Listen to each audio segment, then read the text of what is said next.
And welcome to the World Championships 2024 for Final Fantasy Trading Card Game. Yep! Woo! Okay, I'm Kabukin. I'm here in Shibuya in the Square Enix headquarters. It's a new office, and I'm joined by Chocobo Joe. Nice to see you, everyone. It's been a while since the North American Championship. I'm happy to be here with you guys, and not just myself anymore, but of course, our MC today, and this good-looking guy. Thank you, Joe. Good to see you, everybody. Glad to be on this side of the camera this time instead of playing in front of you, and looking forward to bringing commentary to this great event. Okay, so us three will be watching the World Championships 2 days. Yeah, it's 2 days, 2-deck format, which is, pretty much our standard format that we have now. It is across the board at all of the national competitions. I think this is the format we saw this year, and we've got a lot of people who are experienced in this now, and looking forward to see what they've brought for us here in this first event of the new set. Yeah, I mean, it's 52 players, which is, since even going back to 2017, it's traditionally we've been at a 16-player, size tournament that we've been working with. So okay, so right before that, can we go to the regulations? Let's take a look. Okay. So this is the World Championships. Day 1, we have 8 rounds of Swiss with 52 players from around the world, and on day 2 we have double elimination. Best out of 3. And okay, can we check out the players? Okay, so here are the 52 players. Wow. There's a ton of them. Look at that guy in the upper left. A lot of you might be familiar with Mr. Cool, Alex Hancock's, the 2024 world champion, but important to note, 2-time world champion. So it's he has a bigger group of people to contend with this year. We have people from all over the world, which I'm very happy to see. More Southeast Asia and Chinese competitors this year too in the mix, which is great to see. Absolutely, and looking at this, we see how each of these players kind of qualified for their events. North America, I know this was the top 12 players listed in order. I believe the same for the European Championship. Japan, we had a couple different events that allowed people to qualify for the World Championship here, but we do have them listed out as well. And just excited to see all these people, all the faces. We were just over in the player room a second ago, and there's already the nervous energy. Everybody's excited to get started, but this is a big tournament, so it's huge. There's a ton of people, and what I love most about this group of people that we have on here is we have a ton of names that we've seen multiple times over the years. Of course, Alex, who I don't think has dropped. He's been at every single one. I think the only player at this point who's made it to every single world championship. But we have look at Europe. Sasha Stark. Come on, you guys know Sasha Stark. If you're into Final Fantasy TCG, he's well known. And not only there, you see Yeho Serra, which for many of you may know him by JFB. We have a lot of people, kind of a mix of handles and actual names on here. So look for your friends. You may not see their handle, but you might see their name. Just like me, I'm guilty of that too. But yeah, no, it's exciting to see so many people on there. I know, chat, I saw some of you asking about 2-deck format. Trust me, we're going to have a lot of time to talk about the format specifically and how it's going to work out. And I know we have some deck lists in front of us right now for this upcoming round that we're getting excited to talk to you about and show you guys. So absolutely, and as we look at this, you mentioned a lot of the returning names here, but overwhelmingly, I believe the field is first-time competitors this year, which is the best. I mean, come on, Will. I mean, as a first-time competitor last year.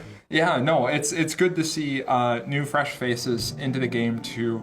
The game's thriving. We've been, jamming games since 2016, but here we are 8 years later, continuing to do these World Championships, growing them in size, not just doubling them, but bumping it up to 52 players. And like I said, I'm so impressed with the amount of, again, look at the numbers for each region that we have now. It's just, I don't know. It really makes me feel nostalgic. It's the old man in me right now. That seeing the large group of players from each single region to be able to play, because we have a ton of avid fans that are, itching to get and play on this level. So I'm excited for all of the old faces and especially the new faces to get into the ring and show everyone what they can do with this 2-deck format. So no, it's good. Man, what do we have going on? So I guess we could talk about. Should we talk about the deck format now? Yeah. Okay. Let's do it. Because I know some of you are asking questions already. Do you want to start out by just explaining the basics? Well, it's a 2-deck standard. Yeah. So we have in Japan we play standard and L3, which is limited. Mm-hmm. So that's why I think we say standard. Yeah. So standard versus L3. So. For everyone, it's outside of Japan. I know the limited formats are a little bit less popular, so I think that's why for the World Championship we stick to 2-deck standard format. Mm-hmm. So, Will, what exactly does that mean for us in this 2-deck format? Yeah, so standard is going to be your entire card pool outside of the very small limited and banned list in the game. We're going to be able to use 3 copies of any card in the game. Building your 50-card deck, and then between deck A and deck B, as you have both of your decks, you cannot share any copies of a card. So that means even if you have 1 copy of, let's say, an Amaterasu in deck A, you can have 0 copies in deck B. You can't split them up across the 2 decks there. So a lot of strategy is going to have to go into this for a lot of our players. They spend a lot of time really thinking about what the implications are of having certain cards available in their first matches. It gives a little bit of information to their opponents later on in the day, and then we're going to have to see how this all shakes out as we go into our top 8 and look at tomorrow, when deck lists will be more open and you are able to kind of plan around your matchups a little bit better. Yeah, it's especially important in the standard pool of cards when we're playing in this format. Being limited on cards, it's a big deal. When we talk about cards like the 4-color Warrior of Light, it's especially important. He plays into so many decks now. You want to play him in Mono Earth. You want to play him in the Turbo Chaos deck. You want to play him in the Refia-centric Warrior of Light deck. It goes everywhere, but you have you choose one, and that's it. It's a big deal, and it really does change the field where so many of the qualifying tournaments, minus the L3 ones, you got to do whatever you want. So we saw. I'll shout out old Mike. Multi-Materia Cup winner, and he said, I'm just going to bring the same essentially Warrior of Light deck to all of these ones, and I'm going to win multiple tournaments. But he was able to do that with a single deck format. Now it's like, well, you can't necessarily share those cards. So Mike's especially one of those guys that I'm going to be looking at and like, well, what did you decide? Are you going to stick with Old Faithful, or are you going to kind of switch it up a little bit too? Chat, you can absolutely not use 3 copies of Sophie. You can still use your 1 copy. So ban restricted still stands in. But thank you for bringing it out. But don't try that here at the World Championship. Yeah, very, very quick way to have a short stay here. Absolutely. Yes, welcome to Shibuya, but you will play 1 game and then you'll be gone. So are we ready for round 1, maybe? I'm ready. Okay. Oh, it does look like we are getting right into it, and no real surprise. We do have defending world champion Alex H on the left, and then we have Tatsuya on the right here. Looks like we have the deck list in front of us, and this is going to be an interesting one to get into. Going to be a little bit of a fast pace here, something that Alex is certainly familiar with, as we do see some cards start to show up here in both players' hands. Well, I do see, I have Tatsuya's list in front of me, and I'm interested to see what both of them land on. So Alex is starting out with... This is going to be the which would be the Wool 7 deck. Oh, Looks like he is going right back to Wool 7. I know this was something that he really looked at a lot last year during the World Championships, and we do have play continuing here, something he's very familiar with. I believe he also played a version of this at the European Championships. a man after my own heart. It's really hard to beat just playing a 7-cost forward and getting immediate value ripped off the top of your deck. Tatsuya looking like he ended up choosing, of the 2 decks that he has, he did start out with the Mono Wind. So we'll, I have to say... certainly going to be a little bit of an uphill battle round 1. Yes, Mono Wind playing into Wall 7. I will say that Alex is a bit favored here, but I'm going to flip over and look at Alex's other deck, and to the surprise of absolutely 0 people, if you follow the kind of decks that Alex plays, Alex is also playing Mono Wind as his other deck. So it'll be exciting to see that come up, but let's see how Tatsuya navigates this very difficult matchup in trying to choose this, which is another really kind of important part that we didn't talk about as part of the 2-deck format, right, Will? Yeah, it is. A lot of people will have different approaches to the format. Some people want to have 2 decks that are maybe pretty even against a lot of the field. We're going to have some people that try to maybe target a singular deck if they're aware of something that is going to be very popular in the format. You can try to hone in on a weakness of that deck.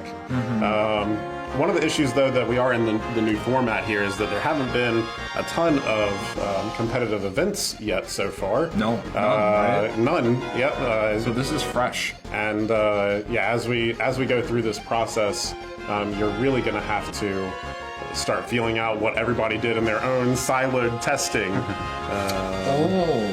He's going for the Nash here to. I think that'll get rid of the Sarah backup. The Sarah, yeah. That is a great counterplay. So. If we see on Tatsuya's side, he discarded the Evray, which is something you normally don't do in the Mono Wind matchup, but Tatsuya being very wise, understanding that this is a more difficult matchup, goes to 1 in hand, but make sure to get Alex off of the Sarah backup so that he does not curve into the 7-cost Warrior of Light nicely. So really well played by Tatsuya. Yeah, continuing to develop his own board while also getting to the point where Alex is not having to pay additional cards is great card economy here. We do have the Wool 7 hit the board, though, and we're going to see what flips here. We've got 3 options. Alex has a little bit to kind of go through and consider. Looks like we are getting a card draw from the Lena forward, and then we're going to choose the Loprit backup to get additional cards back into hand for this case. And let's see what he's choosing to do here. We've got 3 cards in hand, 3 new cards in hand. One of them's having to go back to the bottom. Taking a look at some of those cards that we flipped, did you notice? We did. Yeah, we had the Ifrit early, and we did see that. And Clive was already in hand, and he's coming down, and he's getting in for damage. Very aggressive, and I think this is one of the new cards that we're going to see quite a bit of. Shame on Alex for not having a foil Clive. I will have to harass him about that later. But I was going to say, we noticed the Ifrit 16 going into the break zone as part of the payment costs on there. But we're not just playing Ifrit 16. Of course, we're playing the Clive.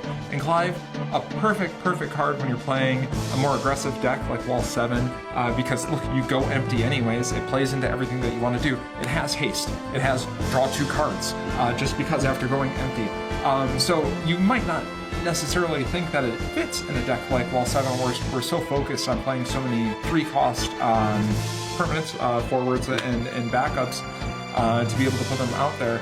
But Clive costs 4, but who cares? He says haste and draw 2 cards. That's a good card. Absolutely he does. And, it's going to be another one of those pieces that this is where you're really walking the fine line with how many of these copies are you including. because you do still need to have a certain number of 3-drop characters for your roll 7 to be active and hit at a decent amount. But certainly the risk is worth the reward here. Okay, we do see Tatsuya going into the Citra. Very nice combo starter for wind. Let me look. Are we playing? I'm just curious if we're playing the Dean at all. Didn't see. I don't see one in there, but we do have so looking through here we have Alexander Dryad copies of Chocobo, and when I say Alexander, let me clarify. 19-035 Alexander, 12-039 Alexander, and who'd have thought with Citra in your deck, we're playing a lot of summons. Yeah. So it's, let me go down the list. Oh, Belgamine, of course Belgamine's in here. That's a copy of 1 for him, 2 copies of Citra in here. Yeah, and this has really been something that I think I've seen a little bit in the testing here. Running 1 Belgamine is something enough. That, you have the Stiltskin backup that can also search the 1-drop forward. Normally you're looking to get Russo in kind of the Storm deck, but certainly the Belgamine in a pinch, and sometimes it's just a better strategy depending on the remaining cards in your hand. It really is. And I know we were talking a bit about Alex, in his lines here that he had, but I do really want to just Tatsuya curving into that Nash on his first turn as a response to that Sarah is just really, really good, and it shows how much he's kind of probably practiced into this matchup.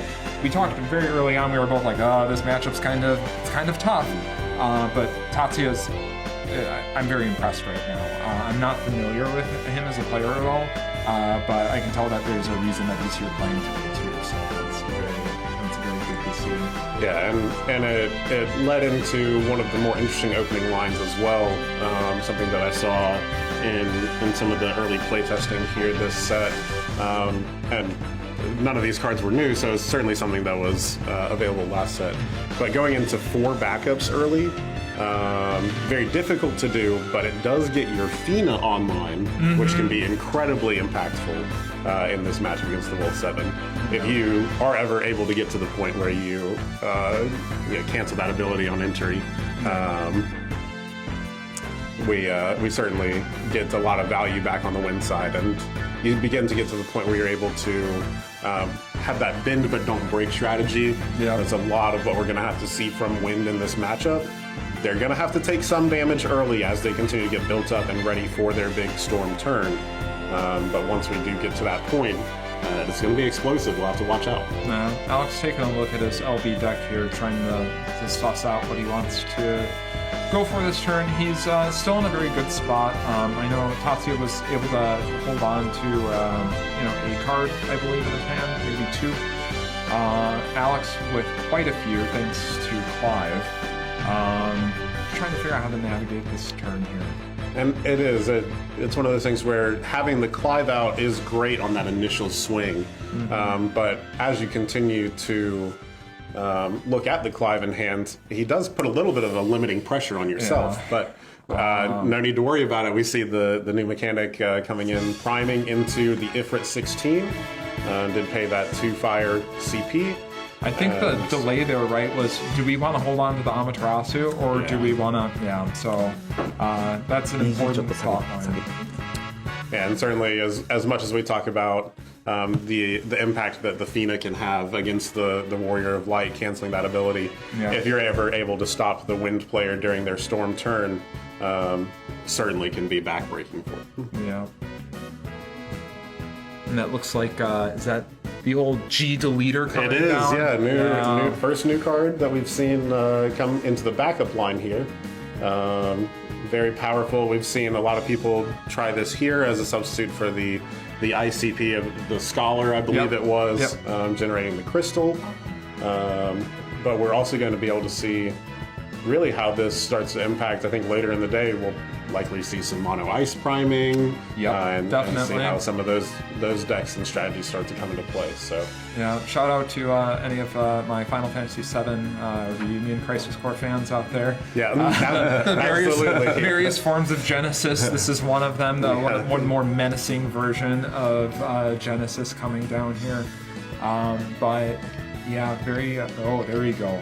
Thank you. Yeah. Oh, Ruby Asami, I love that art. If lucky, top 16 players will get some signed copies. Oh, absolutely. Some of the prizing. Oh, I know. This is definitely. Oh. Okay, and we do, as we mentioned earlier, we see the Stiltskin go right into the new Belgiumine. Yeah. And again, unable to see quite how many cards we have in hand, but we're gonna have to start doing something here. Oh, Zidane. All right, we see good old fashioned Zidane coming through. Grabbing a human, okay. but more importantly, playing a win forward so that we can free cast that Alexander to get rid of that big Ifrit. Yeah. Thank you, Judge Staff there, reminding. Yeah. So, important for people watching as well, the new priming mechanic, it's important to note that after we prime, if we prime that big version, the Summoned Beast version, gets removed from the game when that Clive goes to any other zone. So if it gets bounced to hand, if it's removed from game itself, if it gets just sent to the break zone, that put back into the deck. I'm sure we'll see later on. Put back into the deck. Yes, we will see later on.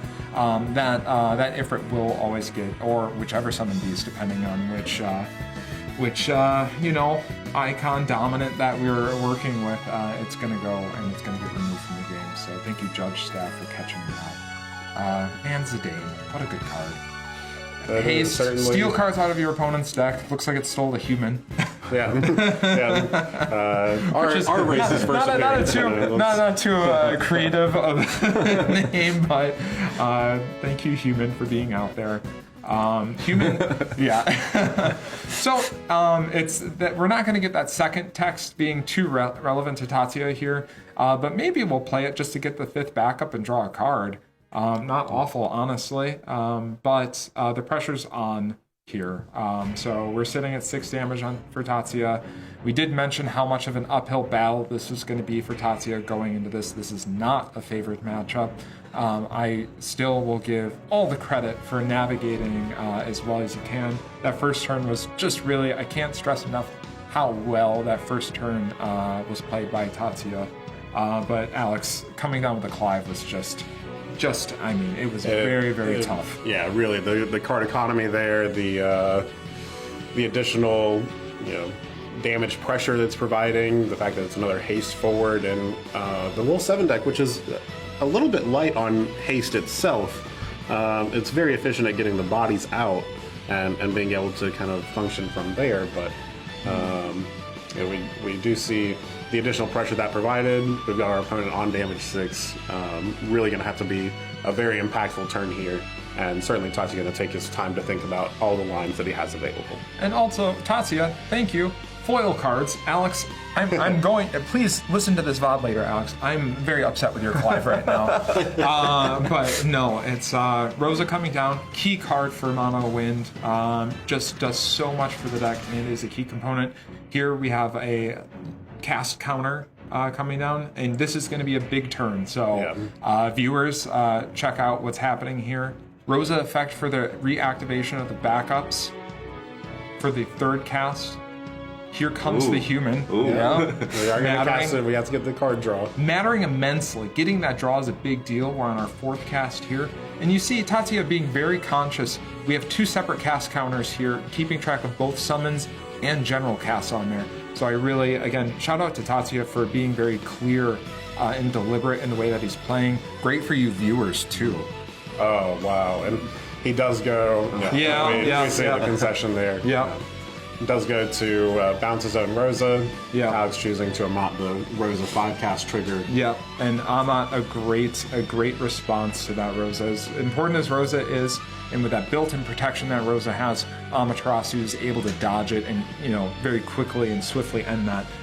So it plays into a little bit of the kind of turn where Alex was deciding, do I prime this turn into the Ifrit? Do I discard the Amaterasu in my hand? So it's important to notice what we're doing there, and we did have that second Amaterasu, so it's very, very important. All right, I think that is going to conclude round 1 for us. Congratulations, Alex, starting this World Championship off on another victory. We'll look forward to seeing how he progresses throughout the course of the day. Yeah. Does look like our next round, we're anticipating starting right around 11 o'clock here. In 20 minutes. In about 20 minutes, yeah. Yeah, no. So, stick with us. I know we have some nice music playing. Thank you for everyone in chat. Shout out to IGN for joining us. Absolutely. We know we have some love from IGN that like to hop in here and do that, and we really appreciate the articles that come from you guys too. It's a great way for English speaking folks to be able to see spoilers. So we appreciate you guys hanging in with us too. So, Okay. So we'll be back in 20 minutes. thank you everyone.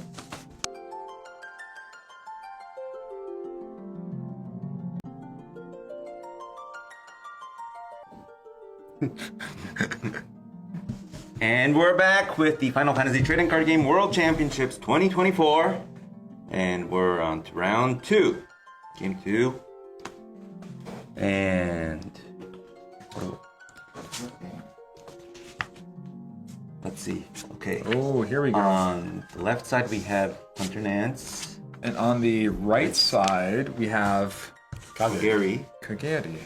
from Europe. Yeah, from Europe. Okay.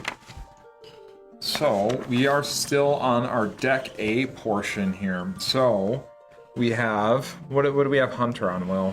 Hunter is going to be on a mono Earth list here.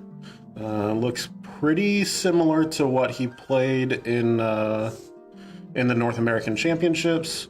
Do have a couple new cards hidden throughout. We'll see if we run into those throughout the course of the game.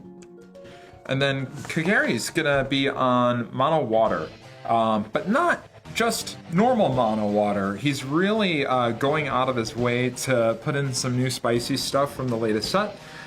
So we're gonna have a visit from the dominant of Bahamut, Dion, in here. So three copies of Dion, 2 copies of Bahamut. So that'll be very interesting to see. But it is a more monster-centric version of mono water. So we have 10 total monsters in here. Some of the familiar faces: Blue Worm, Sahagan Chief, Piranha, and Apkalu.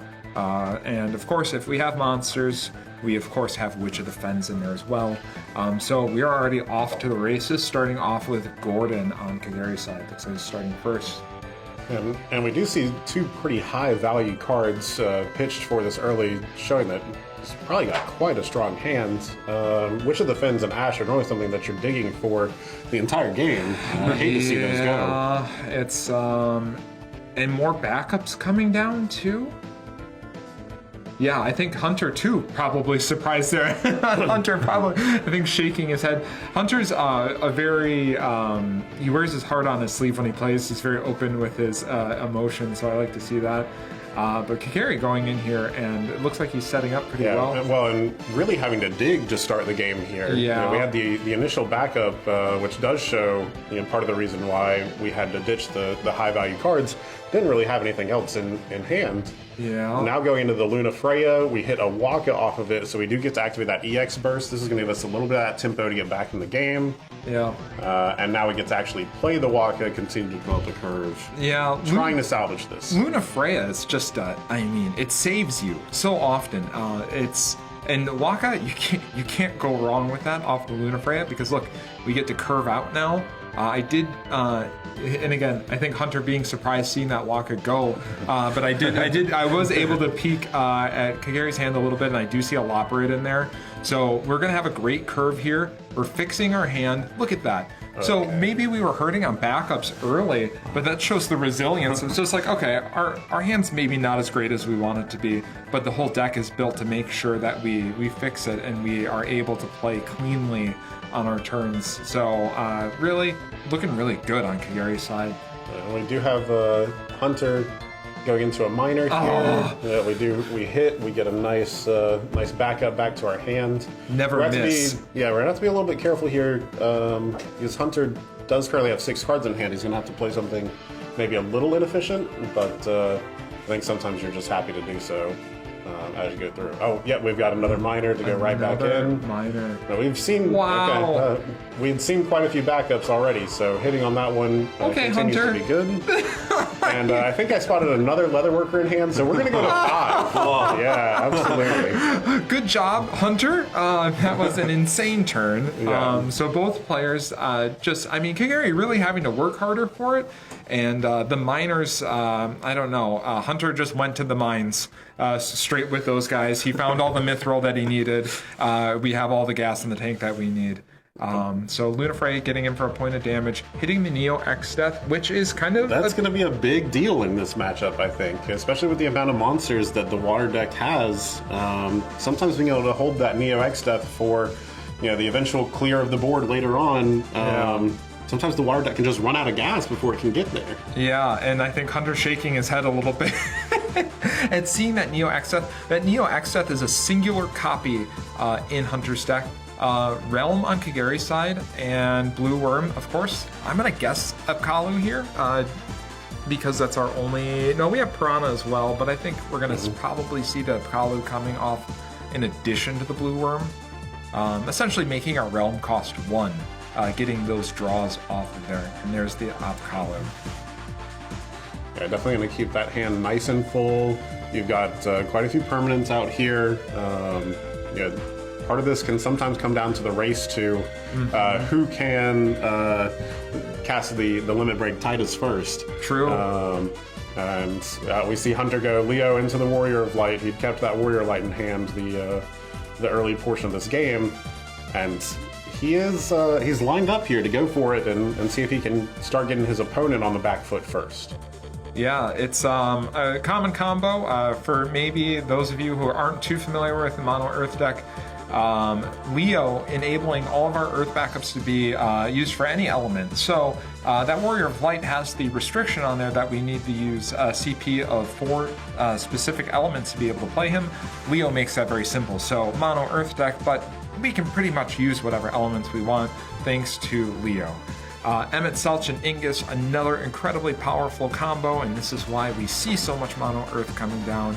And I really appreciate that we have the nice full art version in here for you all to enjoy with Matsuda Sensei's signature on there.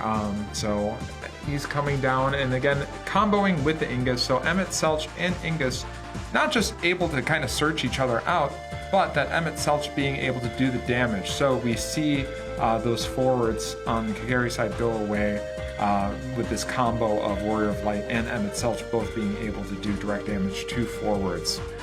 So very strong, very typical play from Mono Earth on Hunter's side here this turn. Losing Leviathan. Two big boys going to damage on both sides. Absolutely. Both sides really missing key pieces here from the early damage. I think the difference is that Hunter's playing only one of his Neo And X deck. Kagari, of course, is playing 3 copies of Leviathan, Lord of the World. Absolutely. We're going to have to start seeing something come out that is pretty impactful here. In order for the water to come back and start to balance this out. We do see another Lunafrayo, so we're really going to have to swing for the fences. We do hit Lev 6, very powerful burst. I'm getting to choose 2 modes off of that and getting the card back to hand. Yeah. The issue here is that I don't know that you really want to bounce anything on the side of Hunter's board. Everything that you bounce, the worst, air quotes, one is going to be Leo, because that's the only one that's not really providing some kind of value on entry. But you know what I'm more concerned about here for Kagari is those are 2 Lunafreyas. We've given up any opportunity of us playing Titus from the LB on his side, but I say that, but look at his deck list. Absolutely. It's not even in here. It's not even in there. So it's maybe something a little bit to note for later on in the tournament. But absolutely, seeing 3 Lunafreya inside of the deck here, potentially a little bit of a gambit. Yeah. With the Lunafreya normally being an LB2, you can only ever cast 2 in a game, so people would only ever include 2. No. But if you have a little bit of the extra space, sometimes having a little bit of that mind game ability to show that, I've already flipped my other Lunafreya, might have a little bit of an impact here, especially in the portion of closed deck list. Yeah, seriously. So it looks like we're going ahead and we're using the ability of Lena, which, oh my gosh, look at that art. Some of my favorite art in the Final Fantasy TCG is this Lena art. But, so normally we see Leviathan Lord of the World come off of the Lena, but we're actually going for a realm here. Yeah, we just are so far behind, it looks like right now, that we're having to try to get any additional pressure out that we can. Yeah. Not having the Leviathan in the break zone already certainly means that we're having to dig for it. Yeah. And we're really going to have to try to play a later game here. Hunter's board is certainly already set up to be able to deal with the majority of what we see. Yeah, and not only is this board set up, 3 cards in hand still. Right. So we didn't, stretch ourselves too thin that turn. Kagari having to go in deeper, work with his backups a little bit more creatively, constantly having to use that Luna Freya to kind of fix what our hand was giving us, which, not too much control over that, but Mono Water doing its best to give you as much control as possible. So much credit to Kagari for being able to maybe navigate a not ideal hand. But Hunter has definitely put up a wall. Absolutely, as the Earth deck. Earthen fortress, if you will, Yeah. in front of Kagari to be able to kind of work through here. So he's mulling it over. He drew the cards and he's opting to pass here. Yeah, a very reluctant pass. As you can see, is trying to shuffle the hand around as much as you can, maybe see a different line if at all possible. But here it is just going to be what you've drawn already. We're going to have to hope to get a little bit of help from damage, I think. In the form of the EX Burst. We paid 2 for the Mount Leonis. It's reduction based on the number of Earth characters that we have in play. We have quite a number of them. Discarding from hand was really only just to give us a good target in Une. So it's Hunters living the dream right now. We have all of our pieces in play, and Mono Water doesn't really have board wipe options, and especially in Kagari's build. In the past, normally we'd play copies of Shinryu, and Shinryu would be able to act as a board wipe for us. But we don't have that. We have Dion and we have Bahamut, so that's a little bit tougher. And who were we talking about before, Will? Look. Yeah, absolutely. Titus finally does show his face here.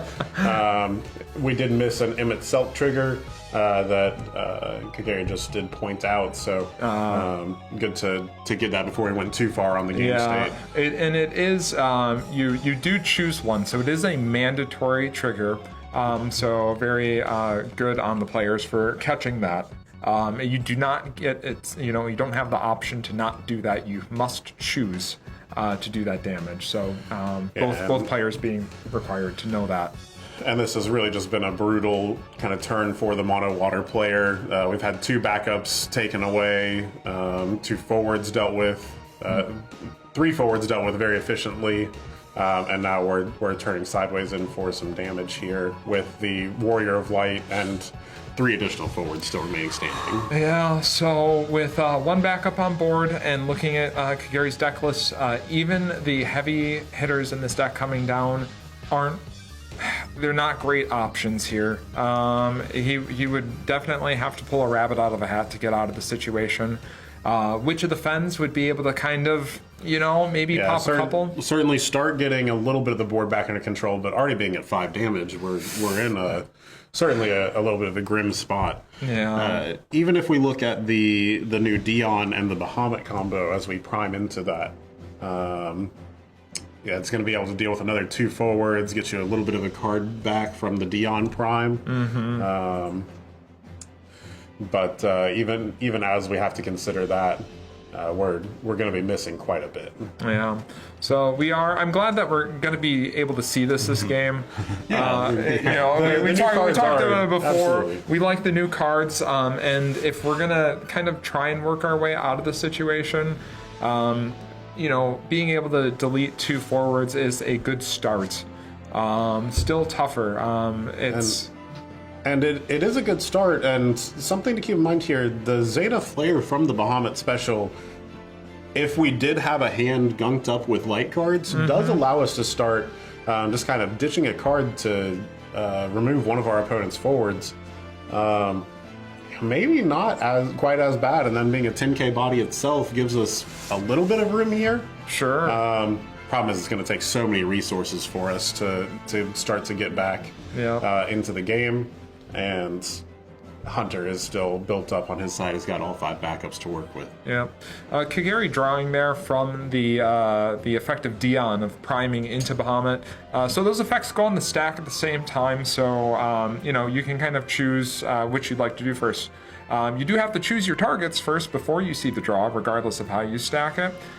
So the ordering matters maybe only slightly, but that's why we saw that damage happen before the draw, just for, if you're watching and you're like, where did that draw come from? It's just from that Dion effect. And there we go with the specials. Yeah. And we do, being able to discard the Dion because we specifically primed into the Bahamut allows them to share the same name. And in sharing the name, we are able to discard several copies of the card for the special. Here we are missing the Gao. Hunter moved his Warrior of Light to the break zone. Gao does put it on the bottom of the deck. Yep. So another very good catch there by the judge staff at the feature table. And now, again, we were talking about a little bit. We've started to develop enough characters here that we are just putting additional pressure in. We're gonna have to see. We do get an EX that burst. one cop again. Absolutely.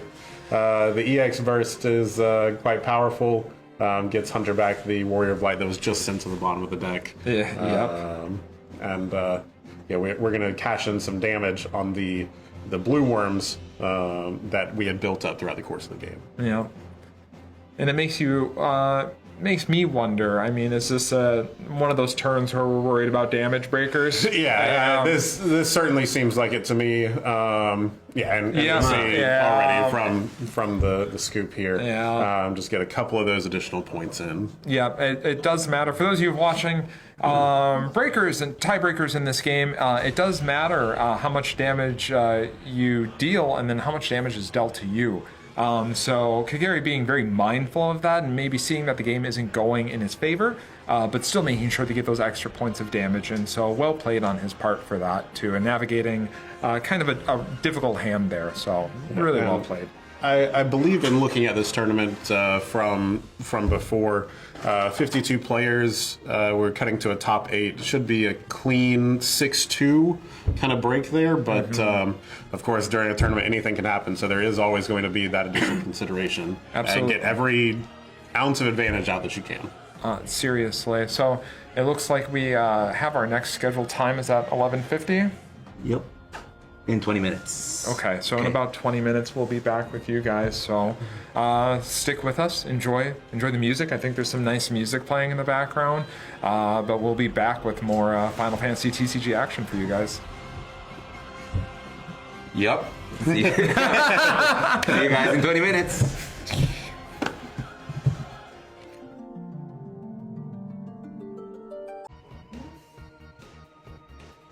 And welcome back to Final Fantasy Trading Card Game World Championships 2024, Day 1. We're on round 3. Yeah, we're moving through it now, aren't we? It's and I think for a lot of us watching, not all of them, but I will say this is going to be a North America head-to-head here. Ooh.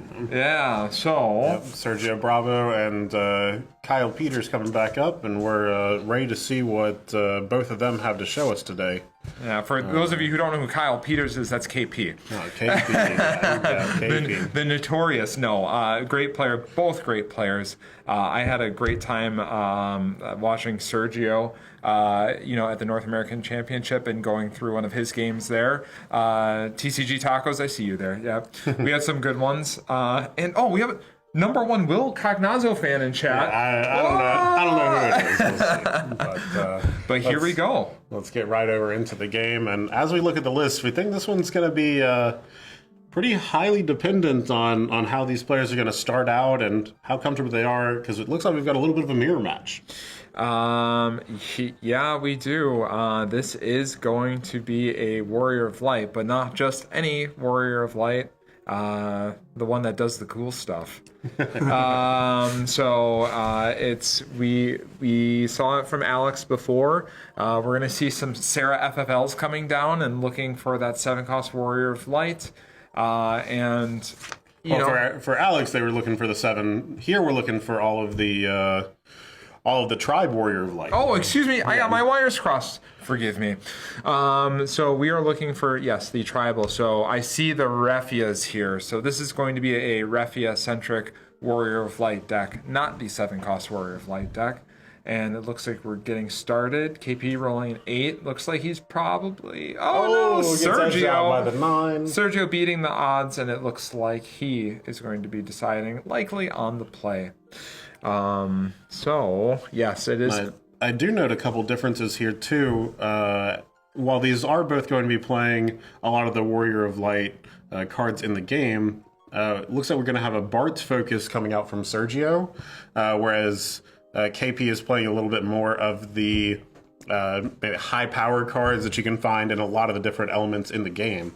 So going to be interesting to see if the speed that the Bart's deck can get set up is going to outvalue the maybe more high-powered cards that are coming out from KP's side. Yeah, I'm really excited to see, when we talk about those high-powered cards, I'm very, very excited to see maybe a 16 Cecil coming down and dropping a Clive turn. Yeah. Providing protection for all of the backups and forwards on the field. But then, kind of like, okay, we go in deep with a 5-cost forward, and then we lose an additional card to play the forward there, but we get 2 back off the Clive swing. I'm looking forward to this matchup. There's enough changes in here where it's going to make it exciting. Of course you can get... Absolutely. And, okay, we do see Sergio opening up with two backups, Earth and Fire. Fire, one of the harder to find colors in these decks, so nice to see that come out nice and early. Ditching the Warrior of Light and the Ferris to play Kryl. Kryl then, of course, recurring the Category 5 Ferris, which he then is also able to use to pay for the Lunith. But KP being able to do the same. We just said, how difficult it is to get the fire backup down. Lunith being the, just an incredibly powerful card in the deck, providing haste for Ferris. And hey, not surprising, we're seeing very similar backups in in this mirror match right now, huh? Absolutely. And as we go through, we're having to see exactly how these players want to approach discarding early to be able to get set up quickly, versus keeping the cards that they know they're going to need later on in the game in their hands. Exactly. Let's see what KP does decide to go for here. So he's just saying that he's like, I'm going to go back into my deck. I'm going to be searching twice. And then he searches the Lena out with the King Tycoon, and then he goes back in with the Tyro, searching for a forward of his choice. He does have all 4 colors set up, so Warrior of Light does seem like an easy grab here. But maybe checking to see if there's something that's going to be a little bit more worth his time this early in the game. Sure. Maybe help disrupt some of Sergio's setup. Some players here would opt for the Firewind Zidane, taking some of those cards out of hand. But yeah. And I think, he just opts to grab the Warrior of Light because it's a very straightforward play. Sergio using those 2 backups effectively, using Kusith to get back the 4-cost Warrior of Light on his side. Not being able to play it this turn necessarily, but it's an important card, and we're happy to have it back in our hand, especially even if for nothing else for fixing the elements and being able to play what we need to. So specifically, we're still missing wind here. So if I saw a King Tycoon from Sergio, which of course he does have in his deck, double checking. Does he? No, that's Sergio's list there? No, Sergio does not play King Tycoon? No, he's opting not to play the King Tycoon. So instead we have the Arc backup for our wind source. Or some Tyros, looks like could come down later. No, but we need that win for, look at that. Oh, we do also have, the Wool, the one from a couple sets ago. Yeah, the Wall backup, the wind backup. So Bart's coming down, a great way to make sure that we get that arc backup down to get our win cards, and let's see if that's what we grab. When we do Bart special, And there he is. yeah, absolutely. The 2 CP coming out. Now we do have all of our colors, and we do still have the... Oh no, we discarded the 4-color Warrior of Light to pay for the Barts itself. So we're set up. We're yeah. set up with the backups, but we did lose that. But that does not necessarily mean that we don't have another one coming soon.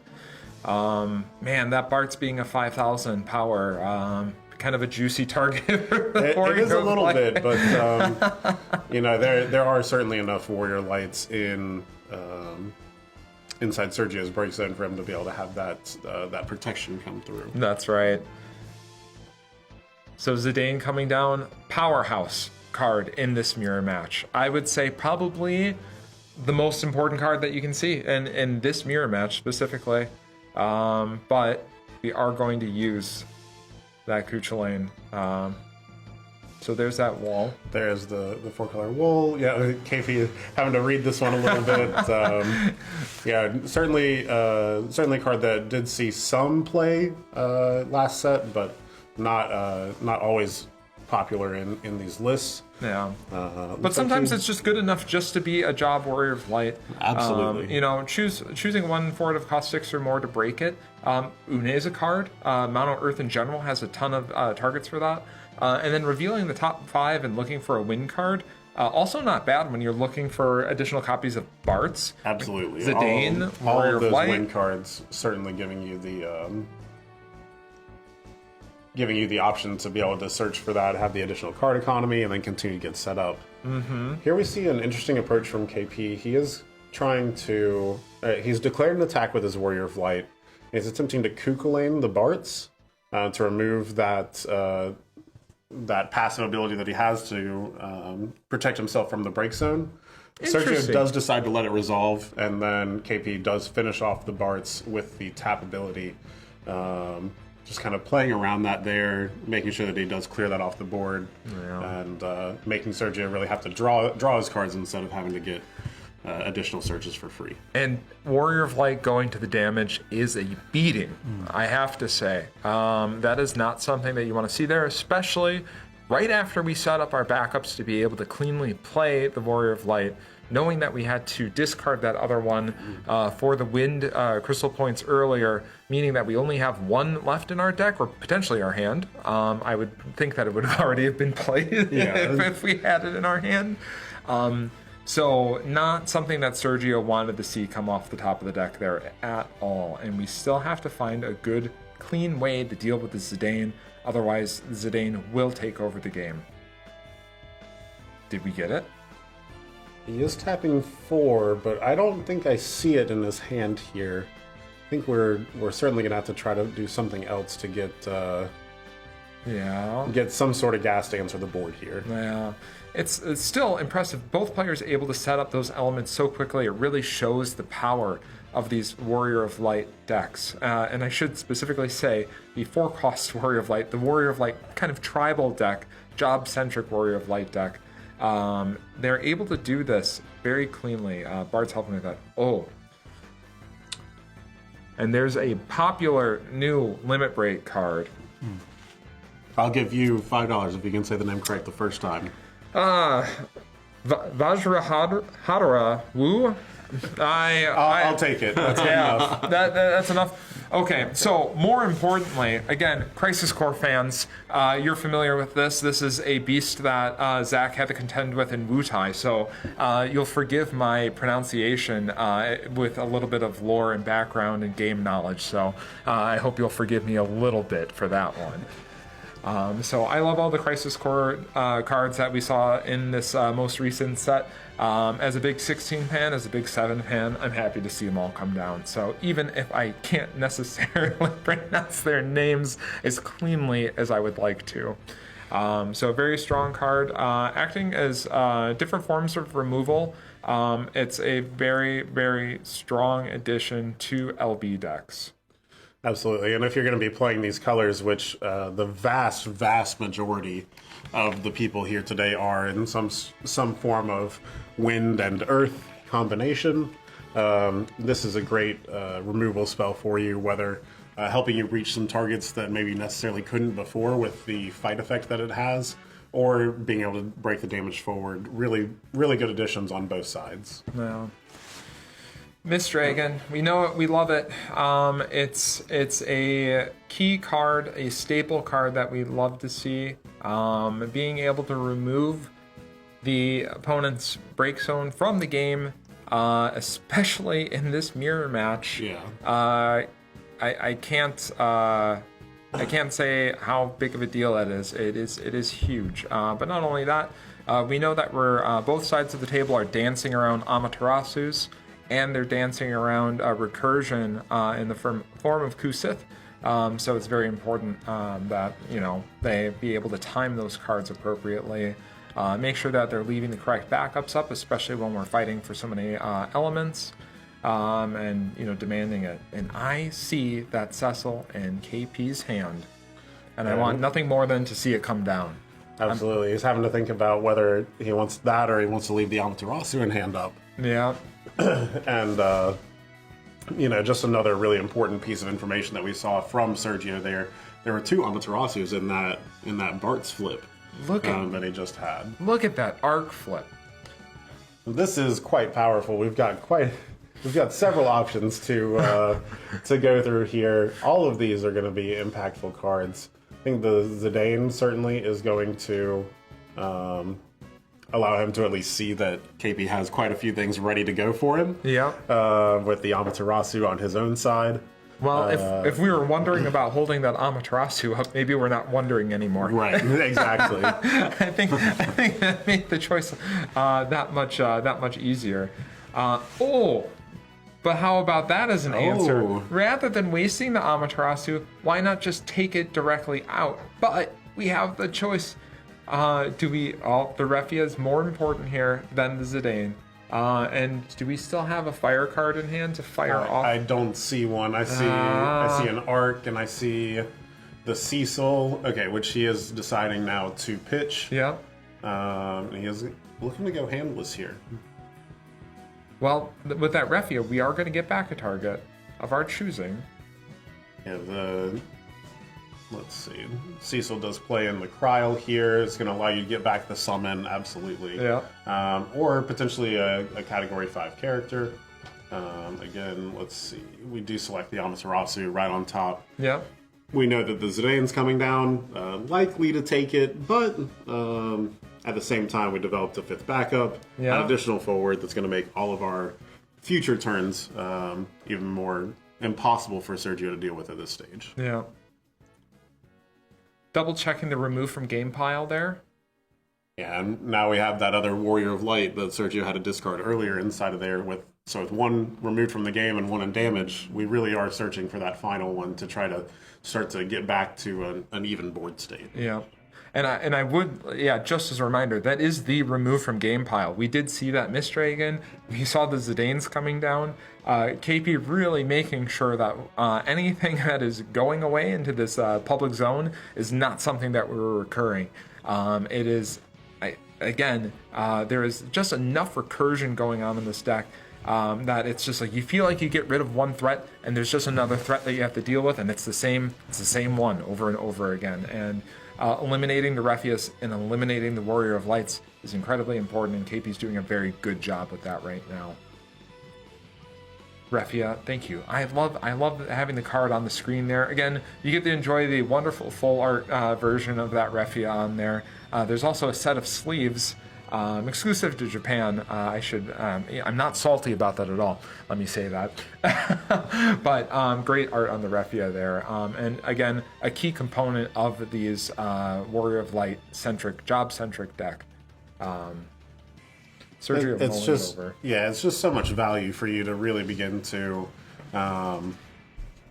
take, in essence, extra turns every time. You've got so many additional resources, allows you to keep cards in hand. Yep. You're also removing your opponent's forwards, and one of the better ways to do so by putting them at the top or bottom of their deck. Yeah, it's really just constantly drawing and reactivating and being removal all in one. It's very good. There's a Zidane going to damage.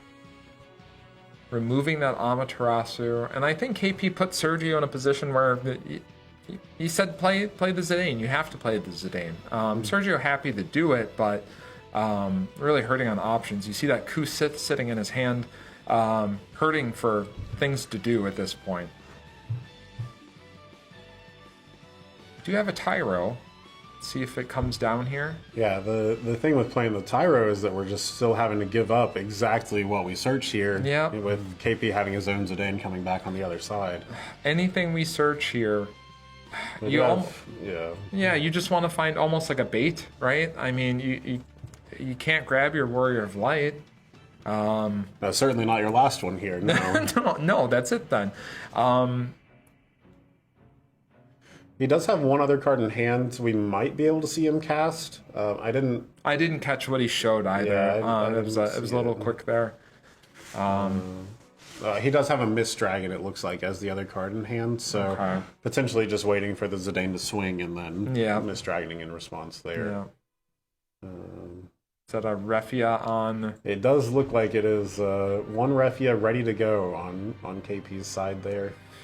Have to wonder if he wants to try to pay with the Tyro here to be his water source, leave up enough Warrior of Lights for him to then be able to use the active ability of Refia, dulling the 4, draw Warrior of Lights, and then untapping everybody whenever he does get to combat.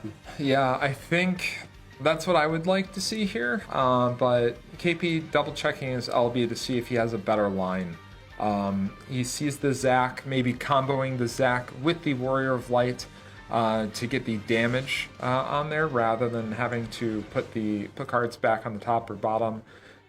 So considering his options here, developing additional board pieces here, also very good knowing that all of the backups that Sergio have prevents him from being able to play any kind of board wipe in the form of Shantoto. And we did already see Sergio play some LB cards, so we're not going to. Yep. So we're not going to see the Shantoto come from the LB either for a board wipe. So KP recognizing that and maybe saying, hey, maybe it's just time to build more board state and really finish out this game. So really wise of KP to consider the options rather than rushing into just what he has in hand at the moment. It does look like he's going to try to slam the Titus out here. We do have the Tyro for water CP, and then I believe we're planning to discard the Refia from hand to really try to put this away. Wow. Getting your opponent off of backups. He did just play his own Tyro. Very expensive to have to replay, and again keeps some of the options limited as we proceed forward here. We did choose to put the the Lunith backup on top of the deck. Maybe we're discussing it now just to clarify. Sure. Okay, we did want Arc on top of the deck, Zidane on the bottom of the deck, and then KP will draw 2 as a result. Interesting, though. I did just mention that having Sergio be on 5 backups prevented him from being able to play Shantoto, but now that option is available to him. However, KP does have Zidane on the board. If Sergio has it now, we'll be able to filter that out. But if he draws it, then that's very good for Sergio. So it kind of gives Sergio an out. I like being able to swing safely here into knowing what's on top of the deck here, and we do get to remove both of Sergio's forwards from the board as well. So I like the line still, but it is a little bit spookier just giving Sergio an out. But KP, hedging his bets and deciding that that's the preferred line here. So I like it. Coming in with the Zidane. Mist Dragon. Oh, he opts to leave both in hand. 2 Amaterasu's going to damage. Sorry there. No, you're okay. Yeah. We do see the 2 Amas that got flipped earlier. Yeah, no, he had the 2 Amas that got flipped earlier. And then we're going to go ahead and take the opportunity to Misdragon here after the Zidane swing, just to see, it gives us a chance to dig a little bit deeper as well. So if Sergio sees that Shantoto right now, that's what he'd like to. But there comes our last Warrior of Light. That was the only one left in the deck. He managed to rip it off the top. I think the Shantoto would have been the preferred line here, but Warrior of Light not being too shabby either. It's not. It's going to give him a little bit of a chance to put up some defense here. Yeah. The fact that it does have the first strike is going to allow us to really put up a wall against everything except for the opponent's Warrior of Light in this case. Yeah. So paying the 2 for the Cecil being a big deal here, but the Cuchulainn, making sure that we're only going to do that once this turn. We do have to pay a little bit extra for our Cuchulainn to be able to do that, but Cecil's ability is turned off for this turn, so we are able to, ping and do other effects this turn a bit more freely. But we haven't seen it matter too much. I kind of hyped up the Cecil before, and I was really excited to see him come down on the board. But we haven't seen too many effects from Sergio where we had single targeting abilities.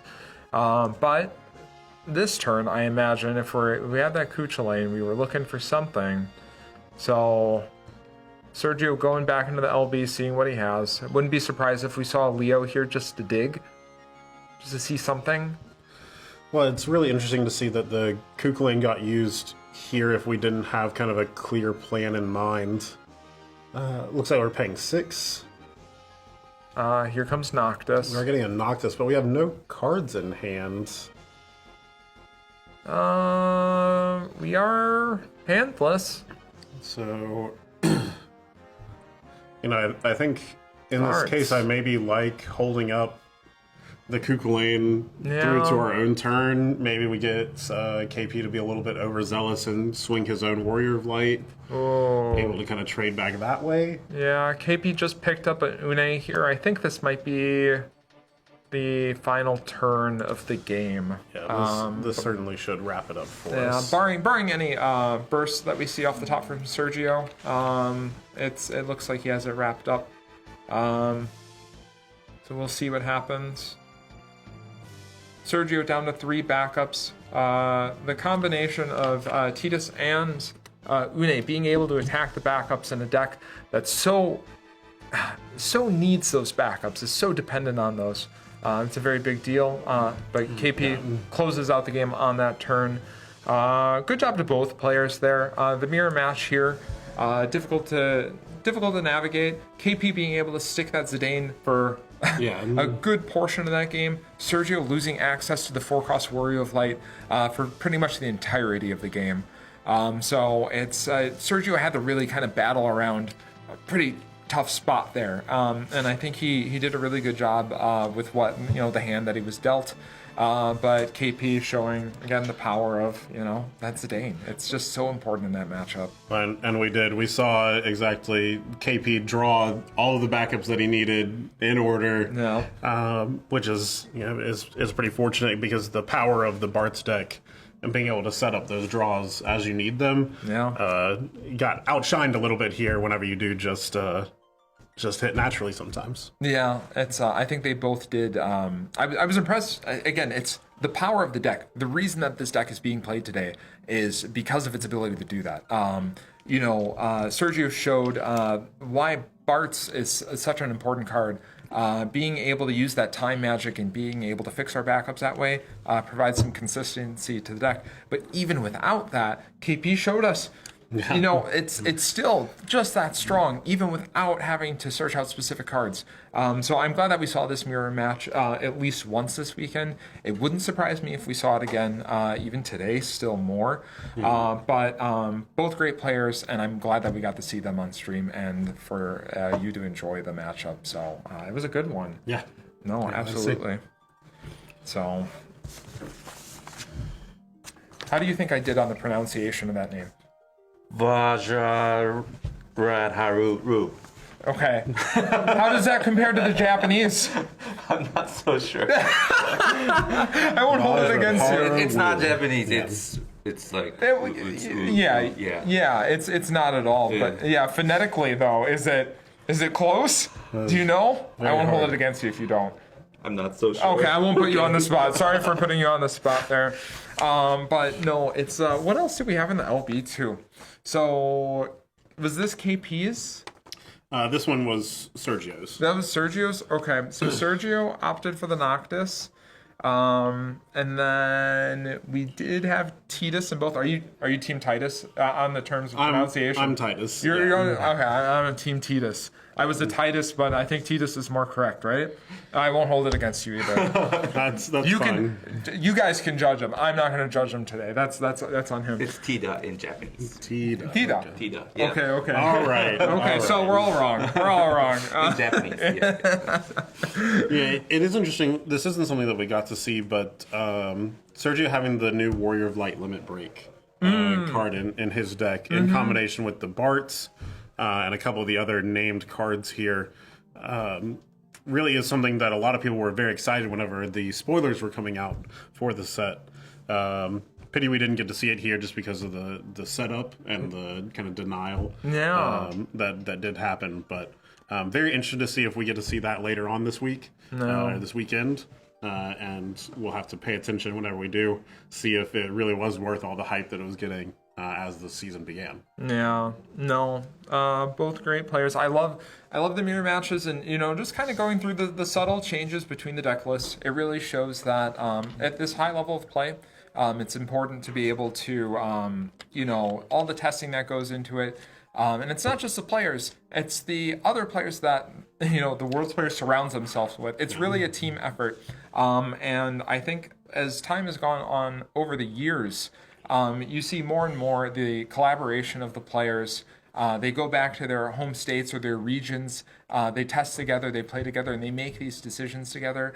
And I think those subtle differences, as TCG players, we live for that, and we argue until we're blue in the face about it. and especially in an event like this where you do get the global community coming together. Maybe you're able to understand how your local meta is going to evolve, and maybe even the national meta as the season goes on. But just the difference in play style, the difference in what people are excited about, is going to lead to different things being tested. And throughout this entire process, you really get to understand what the different regions value as they go through that. Something I know that last year I certainly was walking into blind. Had no idea really what to expect. But a lot of the players today are talking with people who have been there before, or they already have been there themselves, and as a result, they're able to kind of get some of that additional growth as we look towards this tournament season for the World Championship. And it really does. And I talk about the regions, but I will say over the years too, one of the best things is the cross-region discussions that happen. It's not just North American players and Japanese players in their own groups. We intermingle now. There's so much, in discussing online and in talking and in play testing, maybe webcam games. There's all of this that's happening constantly. So it really feels more global than it did early on. When we're talking 2017 and 2018, the landscape is entirely different and a lot more exciting. So it adds a layer to it. So it's exciting, especially now with 52 players here this weekend. It's awesome. I'm excited. Biggest one we've ever had, and hopefully we just continue to keep growing as the game certainly is soaring in popularity. We've got a lot of the new art coming out that's bringing new eyes to the game. People are recognizing that it is just such a good designed card game.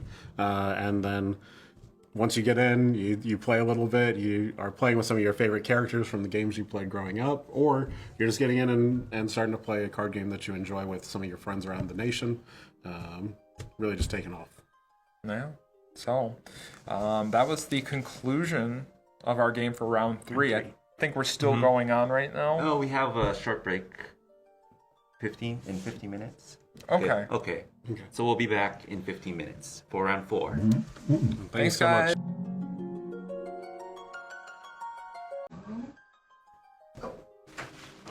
And welcome back to the World Championships 2024 Final Fantasy Trading Card Game, Day 1, Round 4. Yeah, we're back at it, and another pretty popular name. Absolutely, yeah. We're gonna have Eureka come in. Very well known to a lot of the Japanese players. This is where he does play now, but originally an NA player all the way back in 2017, I believe. This is where he got his start. So, looking at very exciting matchup here. We've got some knights coming in. And from Eureka, and looks like from Anson here, we're going to have a mono water list. So very, very much so looking forward to getting into the game and seeing how these two are going to interact. I think we were looking at the list here just a minute ago and mentioned that I think there's a total of 2 new cards between the two lists here. But that's not too uncommon to see at Worlds. Mm-hmm. Often we do see people sticking with exactly what they know and really having a good time in their testing based on the previous successes they had. A lot of the times, this is what they played to get here. Yep. Yeah, there's really, when you have a deck that is so soundly built, there's no need to add new cards from a new set just because. And not every set always supports a specific kind of type of deck.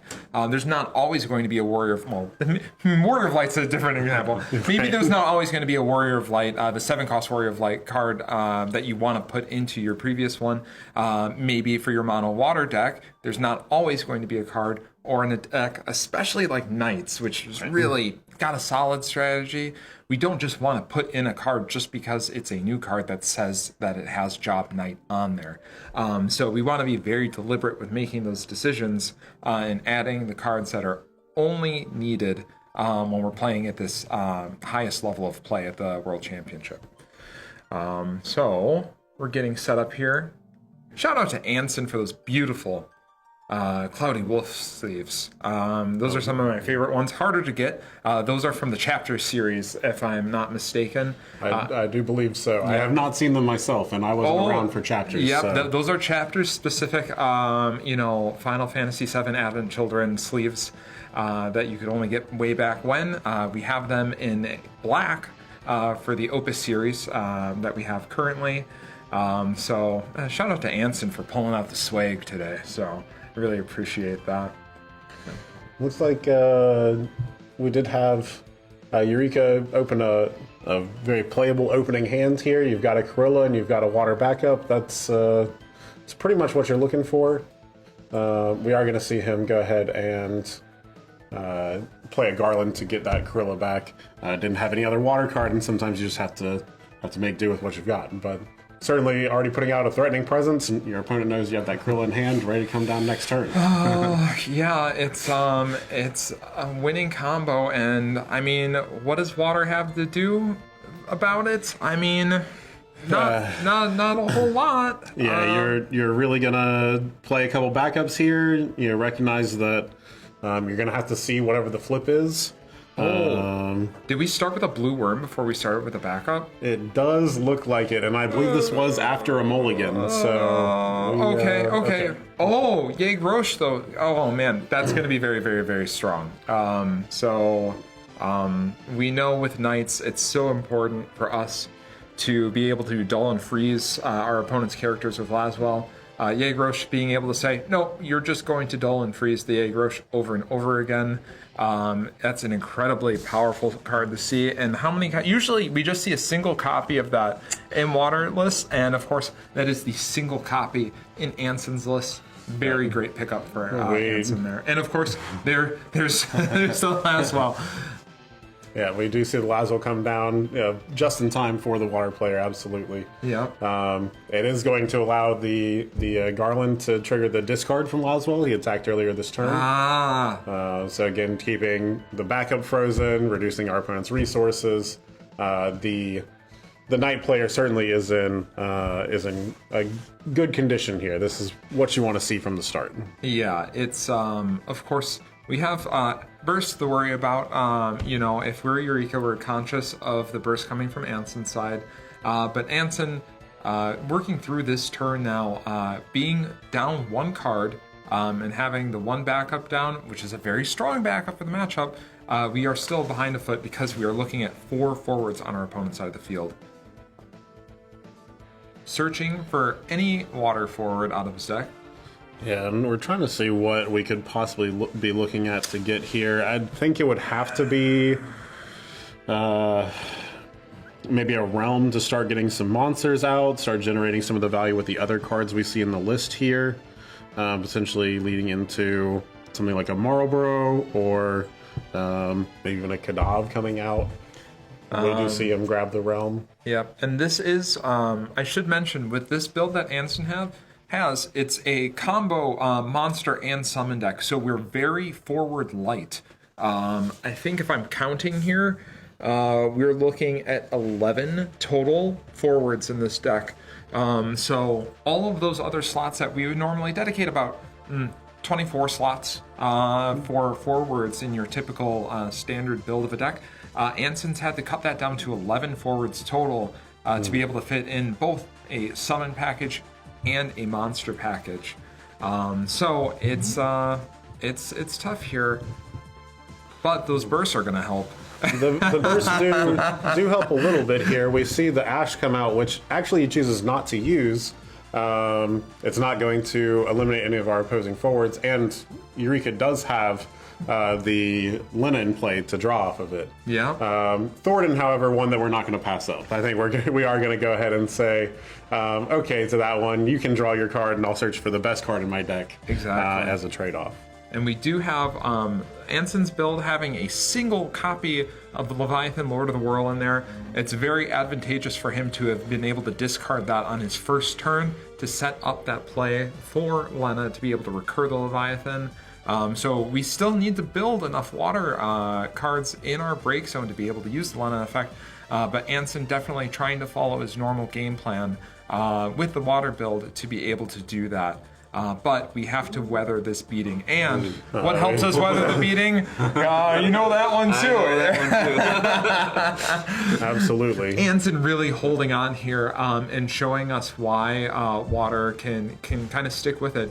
And it's not just the ones that he's hit right. It's not just luck. I mean, look at his break zone too. We see that the copy of Famfred in there. He's used to this kind of line where because we only play 11 forwards, we're not sitting there. We're not trying to block the damage. What we're trying to do is punish our opponent for being too aggressive and coming back and, with the comeback mechanic of the bursts coming down. So some people will say it's luck. But really, it really speaks more to the deck building ability of Anson here, building his deck in a way where he's able to deal with Knights a bit. Not to say that that bend and don't break strategy that we talked a little bit about with Wind earlier, certainly being employed here, and the EX burst count helping that bend section. Yeah. It does also speak to the power of the Lena backup. Yes. That we do see across the table, though, is that while normally this is quite a punishing blow for the Knights player in this situation, Eureka has also drawn 2 additional cards. Yeah. It's allowing him to hold up some answers. We can see the Gawain there. I believe the other card in hand is a Kukulane, which is going to be impactful if we do end up seeing this Lena Leviathan come out. Yeah. Certainly going to help mitigate some of the damage that does this turn.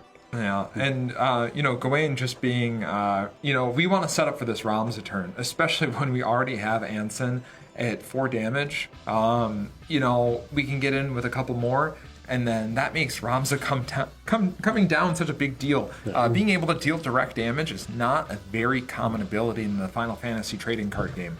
There's a very select few cards that I can really, off the top of my head, way back when, I think the first one was Palom. A version of Palom that was able to deal, so you'd use Palom and Porom together, and you were able to do direct damage that way. A comet or a meteor, special ability, something like something. That. Yeah. Not popular, not played, but Ramza I need to play a bunch of knights to do direct damage?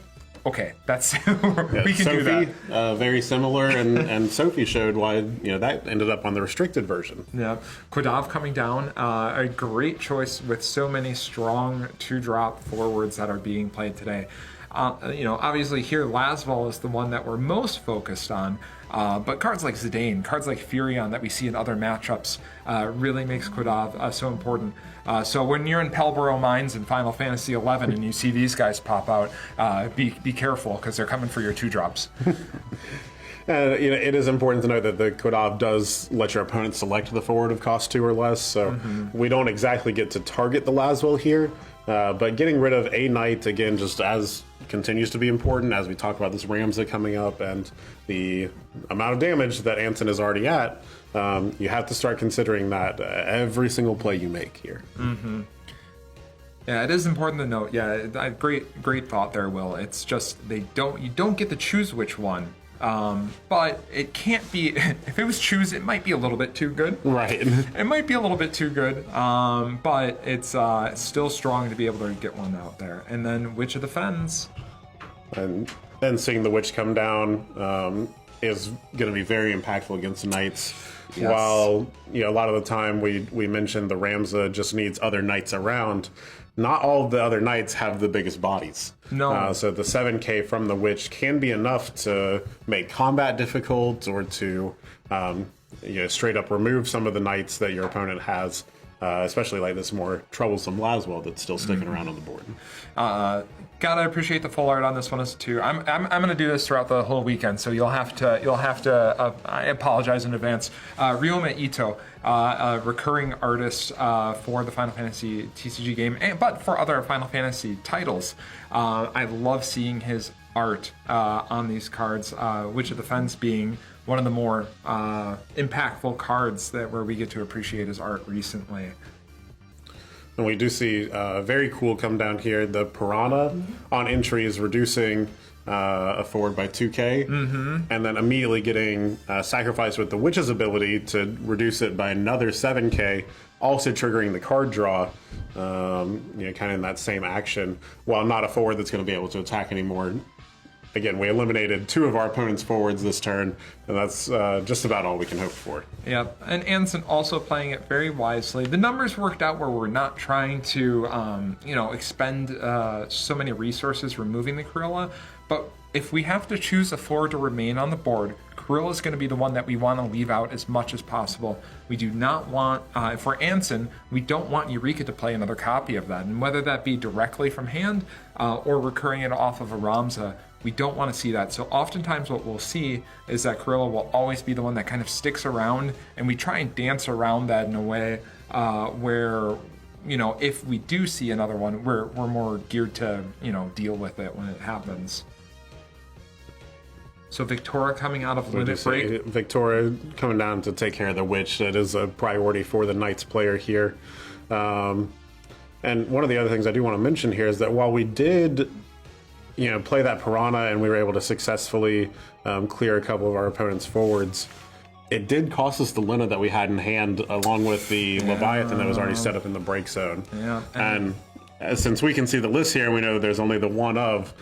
This is going to be a little bit tough to try to trigger later on in the game. Really going to need some sort of either a Lev 6 burst coming through to really save that for us. I don't know that there's another way we can do it in here right now.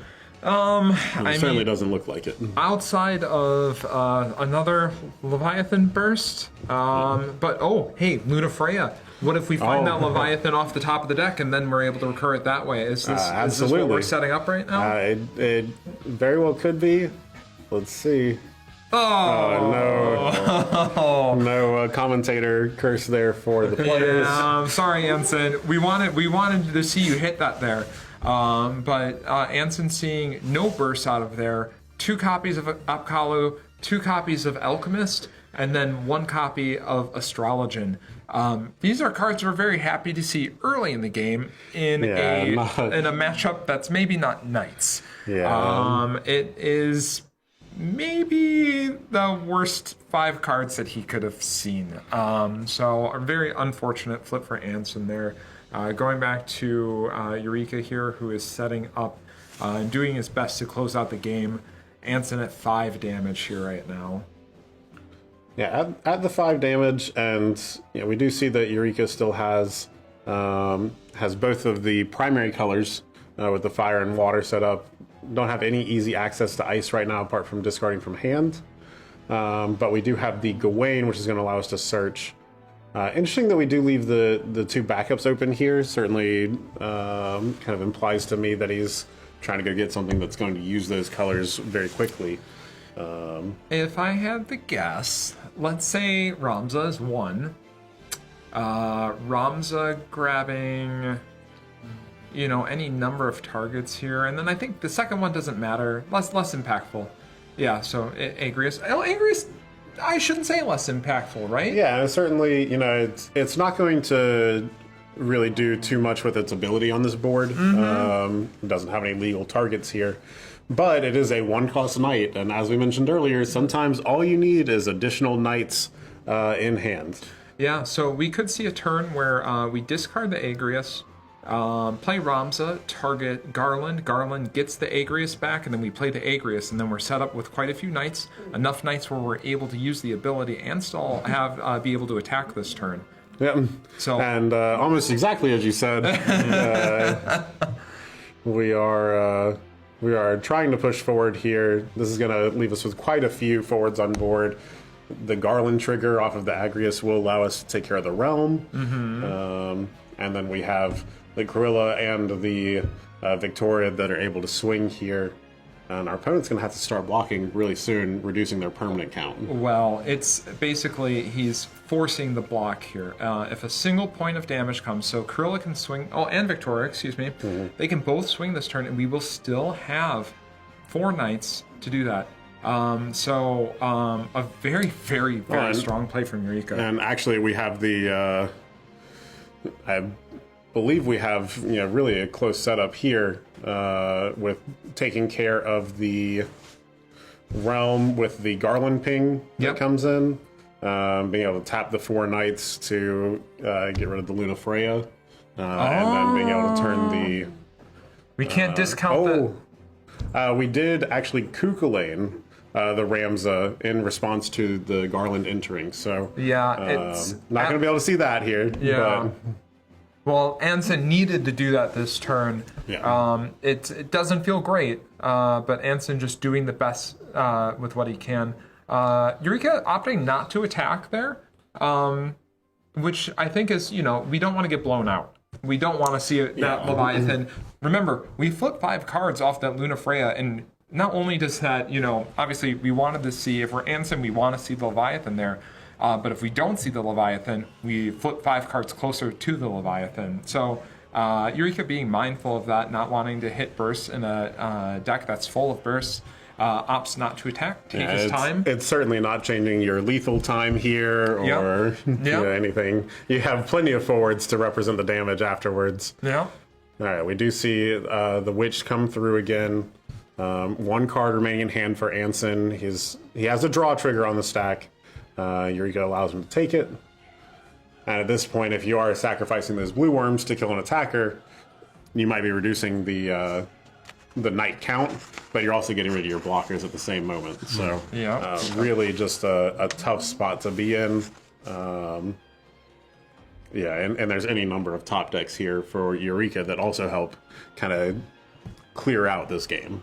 Yeah, it's a very commanding position. We have a point of damage that we can deal this turn for Eureka, and Anson has to, essentially, he is required to get rid of the Ramza this turn. And it still doesn't necessarily save him. But we have to use some number of monsters. Piranha, very important here. We do see the Piranha come in. It has been sacrificed to the Witch, triggering that additional minus 7,000, combined with the 2,000 from the Piranha itself. Will be enough to deal with the Ramza. in response to, we are going to target the witch with the Ram's ability. Still, again, going to continue to threaten this lethal state here. With only one card left in hand from Anson, we are going to start to sacrifice the monsters that we have left. And then we're going to have to hope for an EX burst here to really change the course of this game. Yeah, and with one card left in Anson's hand, well, he'll have another card after, because we're still, this is priority before the draw. Yeah. So we'll have two. Even if we hit a burst here, I don't know if it's going to be enough. If it's exactly Lev 6, then you get to play your Lina, or you get to recur the Lina off of the Lev 6 burst. And then play it with the other two cards in hand. And we don't. But even then, so we won't have the Ramza ability to be able to clear the Leviathan. So is it exactly? No, it's nothing. And that should likely take care of the game here. Yeah, barring any. Looking at Anson's list, he plays some interesting. Some tech cards in there. I like, there's Unicorn in there, which is kind of a cool card. You don't see that too often. Has some 6 synergy with Realm and Gao, which is kind of cool. I'd like to see that. Is it going to do anything here? Not so much. But it is interesting to see. And we do still have removal in the way of Garland on Eureka's side of the board. But not only just that. In the LB... we have, we just had the one copy of Victoria. We have Kuja in the LB. We do get Big Wayne. Yeah, that'll do it. That will seal it up. And that looks like we'll come to a quick conclusion of the game here in a moment after Eureka makes the swings here. Again, a great start for Eureka. Oh, and a non-burst Leviathan at the end. That's just the Amaterasu style, the counterspell style Leviathan on the end. And Anson hoping for that 6-cost Leviathan burst off the top multiple times throughout the game there, and just not seeing it. Well played by both players there. And it's very... I was talking to Will before the game started. It's great to see Eureka on Knights right now. He's been a huge advocate for the Knights deck. I'm not going to quote you exactly, Eureka, if you watch the VOD, but I think maybe the sentiment was that it was criminally underplayed, that more people should be playing it because it is just that strong of a deck. Other top-level and high-level players agree with that too. Hunter Nance, I'm gonna call out here specifically, being a huge fan of the deck. I'll say between the two of them, two founding fathers, two of the knights at the round table, if you will.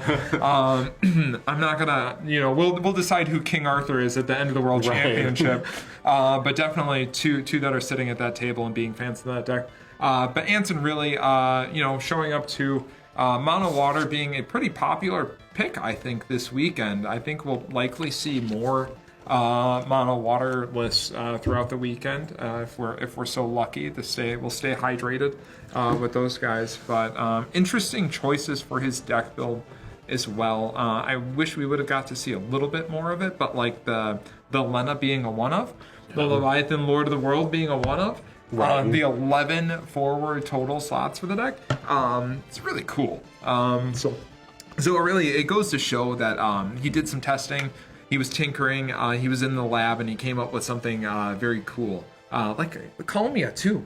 We didn't get to see it, but it's just... Well, and especially if you are expecting to see more water here, then Columia certainly was one of those cards that gets added in as much as the mirror matches. It's one of those that really starts to...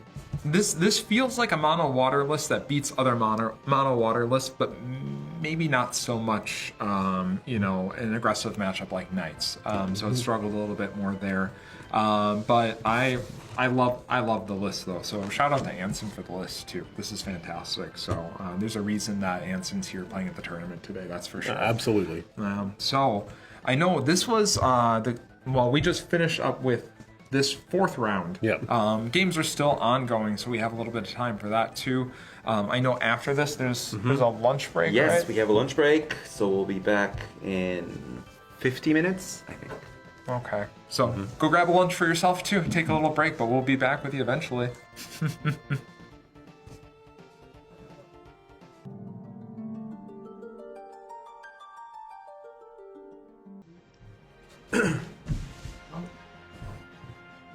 Yep, and we're back with the World Championships 2024 Final Fantasy Trading Card Game. Day 1, and we just finished our lunch break. How was your lunch? It was great. You know, we're digesting. I hope the players are re-energized now that we're going into it.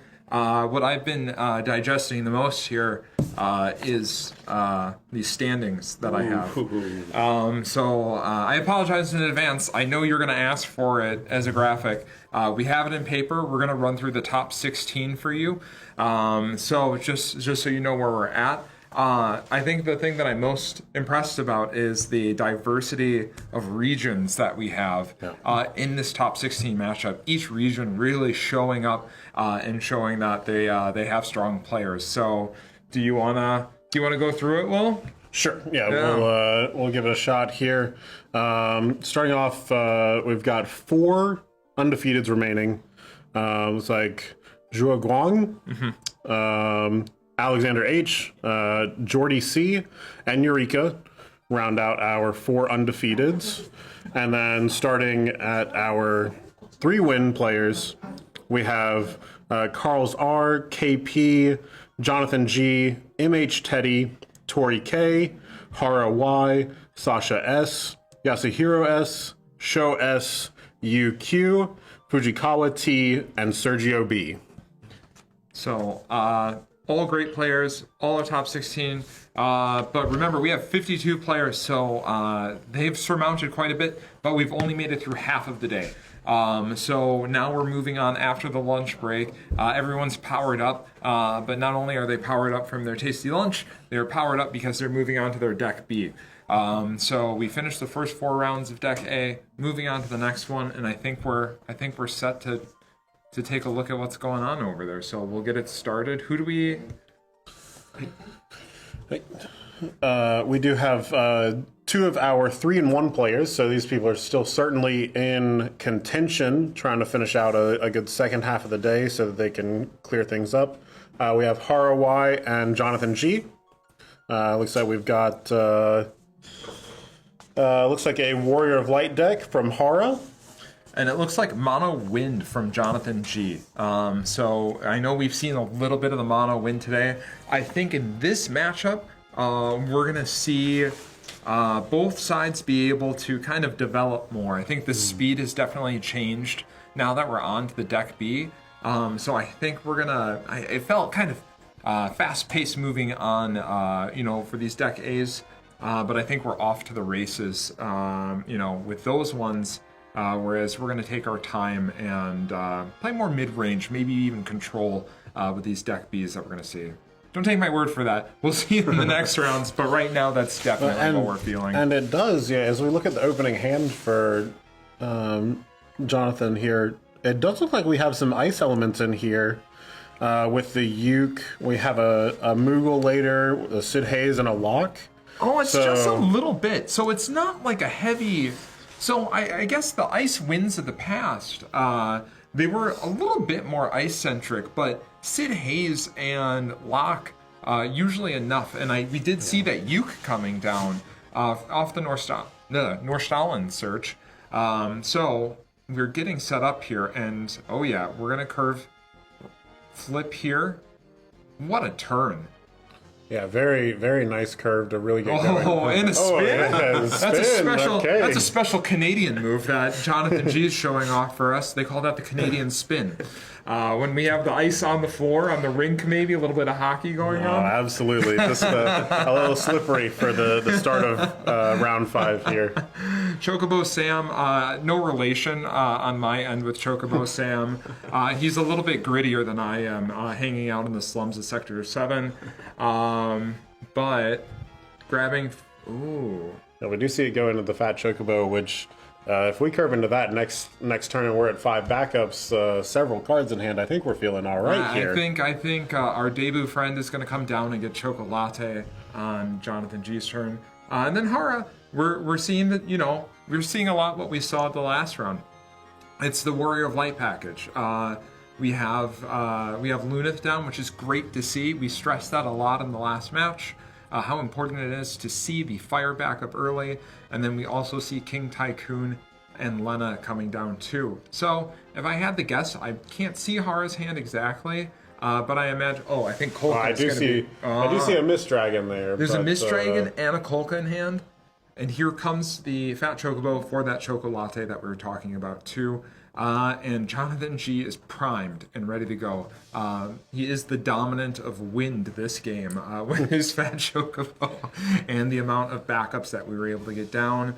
But the Uke hiding underneath there, showing that we do have that ability to drop cards like Sid Hayes and Locke to kind of do that. Not only that, but it gives us access to some additional LB cards too, remember we were talking before? We were talking about Magna Rotor earlier. We do see one creeping into the LB deck here. See if we will be able to witness the glorious Magna Rotor come down. I didn't think that we were going to see it today, but it's not on the board yet. Seeing it in the LB deck makes me very happy. So I'm glad that we talked about that before. Magna Rotor, a new LB card, Icewind LB card from the latest set. Jonathan G playing Icewind gets to have access to that. Oh wow, we're going to see a pretty committed move here from Hara. We're going to go ahead and ditch 3 from hand for the Noctis. This is going to allow us to get back our Warrior of Light. It was supposed to allow us to get back our Warrior of Light. Wow, a beating. Wow, Jonathan G already at the 4 win backups necessary for Fina. Yeah. Fina canceling that effect of Noctis, effectively making Hara's turn painful. And just leaving the 4 floating mana there. Just this is going to be a very big tempo swing. We do have to see if he can follow it up with something, because one of the things that Icewind can do at this stage of the game, especially against the Warrior of Light where they need all 4 colors, is really start to lock them down. Yeah. And once we get that locked down, this really could start to turn on its head for Hara very quickly. Yeah, I think Hara too, maybe much like, immediately when I saw the deck list, what did I say? I said, mono wind, and then you pointed out we do have those ice cards in there. Maybe Hara honed in on seeing that ice card and said, this is ice wind, this isn't mono wind. Fina is something you typically you keep your mind on when you're playing a mono wind deck. You might not think so much about Fina. It's like, well, how often is he really going to be able to use that Fina in there? But I imagine Jonathan G knows that 1 ice backup is likely going to be enough for what he needs to do to safely play that Fina, and that Fina is a 3 copies of the deck of the card exist in the deck. So Jonathan G is committed to the Fina. So this curve that he's had with his backups is probably very typical and very planned for what he does every game with it. And Hara, I think, was blindsided there by that. I know I was, and we have the list in front of us. So it's it's no shock that he was surprised by it. Very impressive play there. Surge is coming down, dulling down the Noctis. And that is cast 2, so we'll get to reactivate with our Atomos. Let's see what we've got going. This is the point where now we're at cast 2. Hopefully we're getting a Sid Hayes down here on Jonathan's side. We do have Zidane. Now we're going to start taking these impactful cards. Also, that's one heck of a burst that he would have hit. That would have been an insane burst. And that's a great card to have. Hara probably has it in there specifically for Zidane. So we get another trigger off of Zidane. Wow. Oh, another burst. Wow, yeah, another burst. And Bosch, non-burst. And a Bosch that would have been a great card to have here as you're starting to try to rebuild. Alexander, pausing. Alexander being played. Hara contemplating. We're just going through, maybe clarifying. Counting. They're doing cast count here. I see. Making sure that Alexander was cast 4. And it was. We had Because we had the Zidane. our Mog earlier, then the Surges. The Atomos reactivated. We played the Zidane. Yeah. So we're just clarifying the play here. Likely making sure, maybe there was some additional issue. The judge is rectifying. I see. So we saw the card beforehand, and Hara's opting to cancel the Alexander here, and preventing that draw 2 off of the Alexander. So just a little quick from Jonathan G. In his defense, we don't often see a Misdragon canceling an Alexander, but that is, we want to play more deliberately. So good for Hara, good communication there. Did we see a Warrior of Light off the top? We did not. We're seeing 6 CP paid here. Lunafreya? Lunafreya has to be my guess. Yeah. And this is 2 LB2s that have been cast now. We've only got 2 cards left in our LB deck. Likely going to be some sort of maybe a Leo next. Yeah. And now we're seeing the same. Okay. Yeah. So we do see a burst, but we also see the 4-cost Warrior of Light. I would say that the burst is likely, The burst is going to allow you to search again. Yep. Which is probably going to be your best bet in this scenario. Yeah. Having gone down to so few cards, we do need to make sure that we remain it. Kuseth being important, but that's better because it searches 2 specifics. I'm thinking, and Sarah FFL has that ability to reactivate a forward, which can end up being very impactful in the ice matchup here. Absolutely. The Zidane, still a threat here. I imagine Jonathan G has a few ways to maybe move around some of the forwards, but we have the should I call them engaged or should I call them married? I'm going to call them the engaged couple on the opposing side of the field. Jonathan G said. But we do have Sid Hayes coming down. Okay, so this is cast 1. He is going to reduce the next card. Oh, wow, it's a Rosa 2 coming down. Yeah. So it reduces the cost of the Rosa by 2, allowing it to only cost 1. This triggers the Atomos, activating 2 more backups. And then now we are at our 3 wind characters. Let's see what we've got here. I'm surprised that we didn't reactivate the Uke, maybe? Yeah, I tend to agree with you. But even still, we would be at 3 CP, and I don't believe there's anything he could have played because the Surges is already on the field. True. How many in hand for Jonathan? I believe it's 0. Oh, so we're which is the unfortunate nature of it. He's not going to be able to get to that 3rd cast for the Sid Hayes. Well, we have the Brynhilder, so. Oh, that is true. Yeah. Well, I'm actually. He wants the target first, so we can still get the reactivation this turn. So we're swinging with Zane. Whichever target or whichever forward decides to block here is going to get blown up by the Brynhilder if we choose to block. Right. Now we have Kusith to be able to cast for our cast 3 to reactivate with the Rosa. An insane flip, honestly, off of the Zidane there for Jonathan G. But we weren't able to get the Sid Hayes. Right, before which was kind combat. of, so it was... I think that's you get both sides of it here a little bit. I think either way, is likely a fine decision. Hitting the Kusa certainly makes this look a little bit better on the other side of it. Yeah. But happy to see whatever he does get here with what does look to be the Kusith. Yeah. So it might be Kusith to reactivate cast Brynhilder just because for the Rosa 5, I wonder? But we have the... the lock is going to be very cheap. Oh. Yeah, and that was cast 4.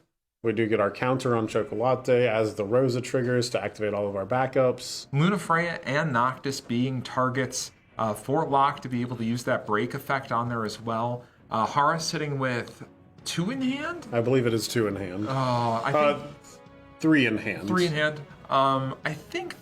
I wonder if the Dull Freeze is probably more relevant here. I would definitely get the Lunith if I was Jonathan G. Yeah.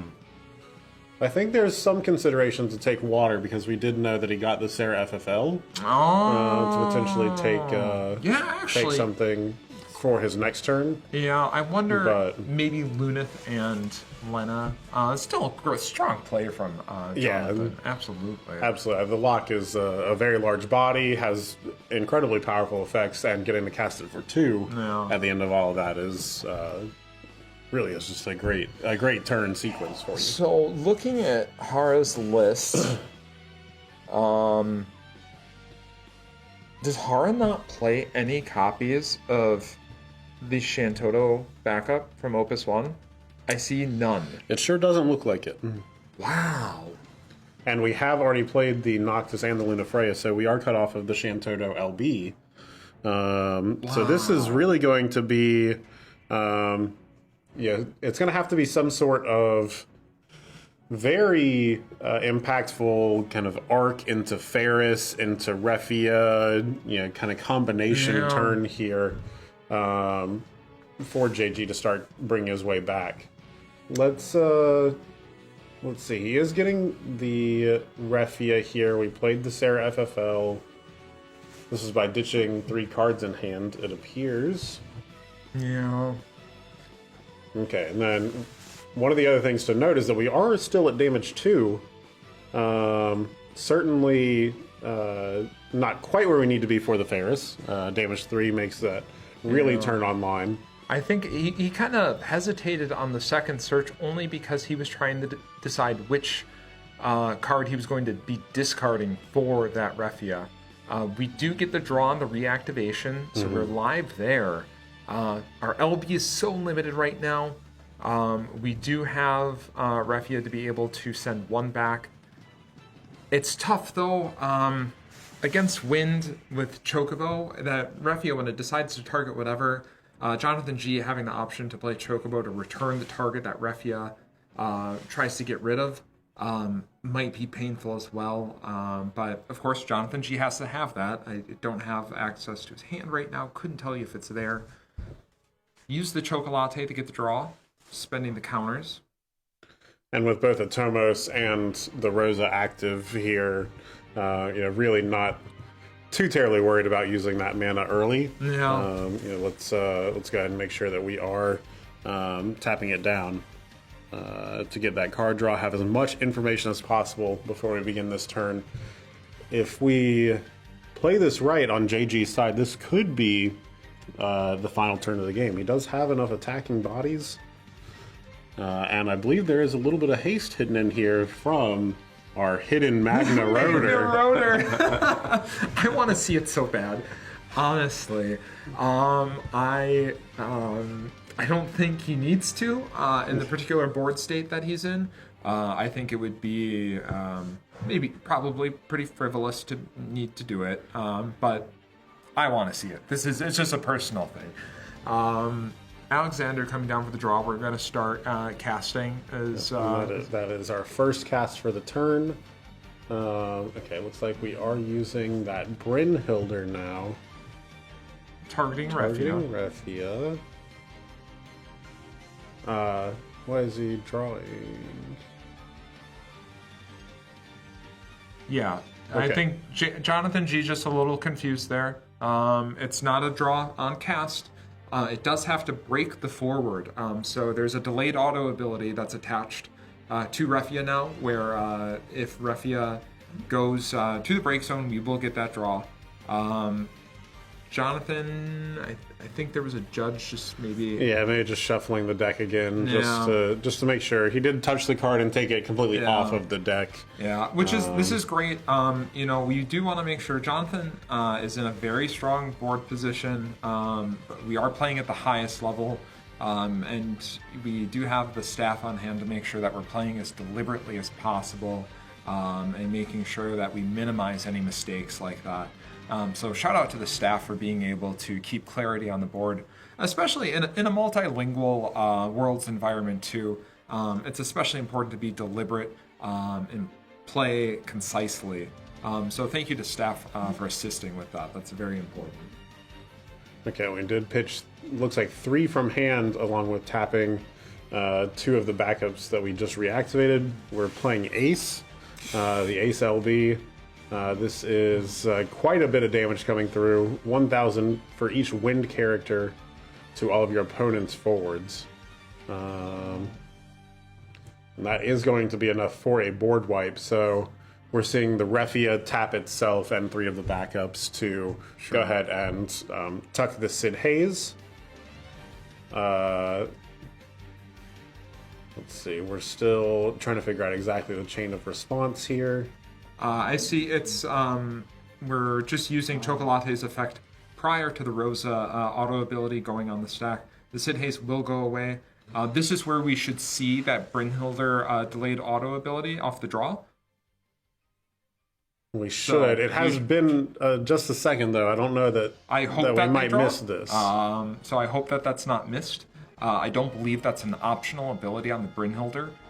So we do hope that they draw and they do catch that at some point. I think maybe... Are they seeing it? I hope so. We might need to say something about that trigger. ブリアンヒルでのドローができてないんじゃないのかって。 Yeah. So we've alerted staff, so we'll try and get that in there. But that pause on the Brynhilder before, we will try and get them to do that. Because that effect doesn't go away once the Brynhilder's cast. That effect stays there. So it doesn't have to die to that Brynhilder at that moment. It just has to die during that turn. And it does, you know, it's also interesting to see that JG did not attack anything here. That speaks to the power of the Warrior of Light deck at damage 3. Yeah. When you have 4 open attackers.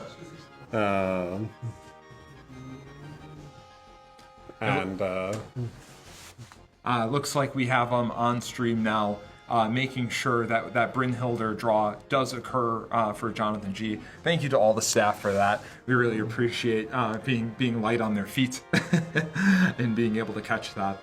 But you're absolutely right with the attacks, Will. Ferris, gets an additional ability at damage 3 that is very, very, very impactful and can basically start snowballing the Warrior of Light deck back into play, even if it's kind of on the back foot.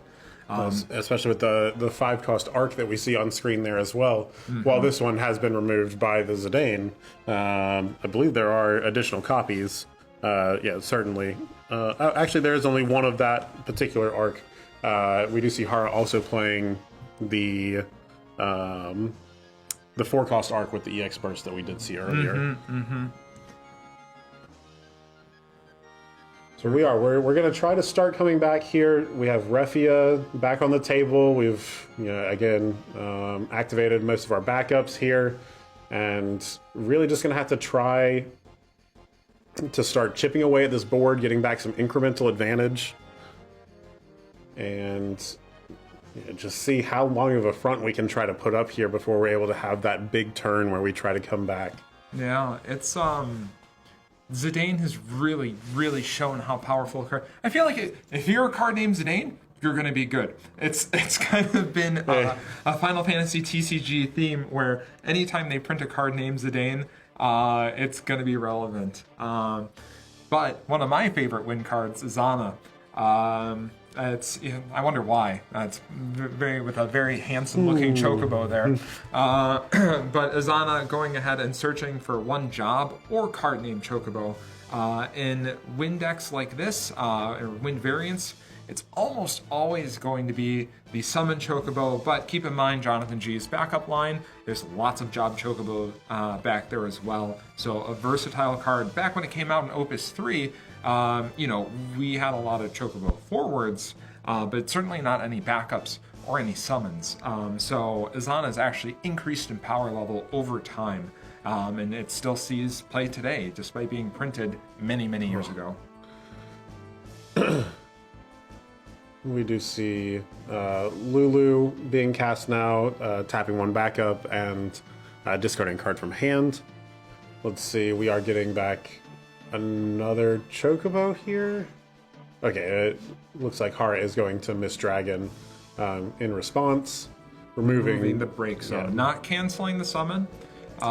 We are, we're still trying to get that summon back to hand off the Lulu, so we're removing the entire break zone there.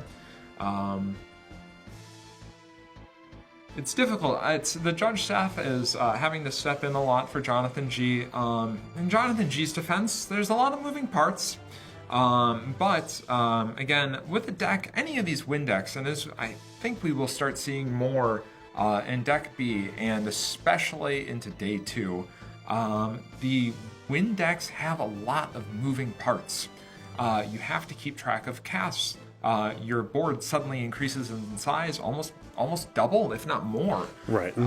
There's a lot to keep track of, so you have to play very, very deliberately. A lot of players use a die or a number of dice to be able to track the number of casts. And if we're playing cards like Belgamine, then we also need to track not just cards cast, but specifically summons cast as well. So we can see. It looks like there's an important kind of detail here that they're going over with JG, because when he cast the Lulu, that was the second cast. He chose Chocobo in the break zone and did not choose targets for Atomos' reactivation. Yeah. Atomos does say up to 2 backups, so this can be considered a case of mistiming. Yes. If you miss the timing on that, there isn't a course to go back and reactivate the backups.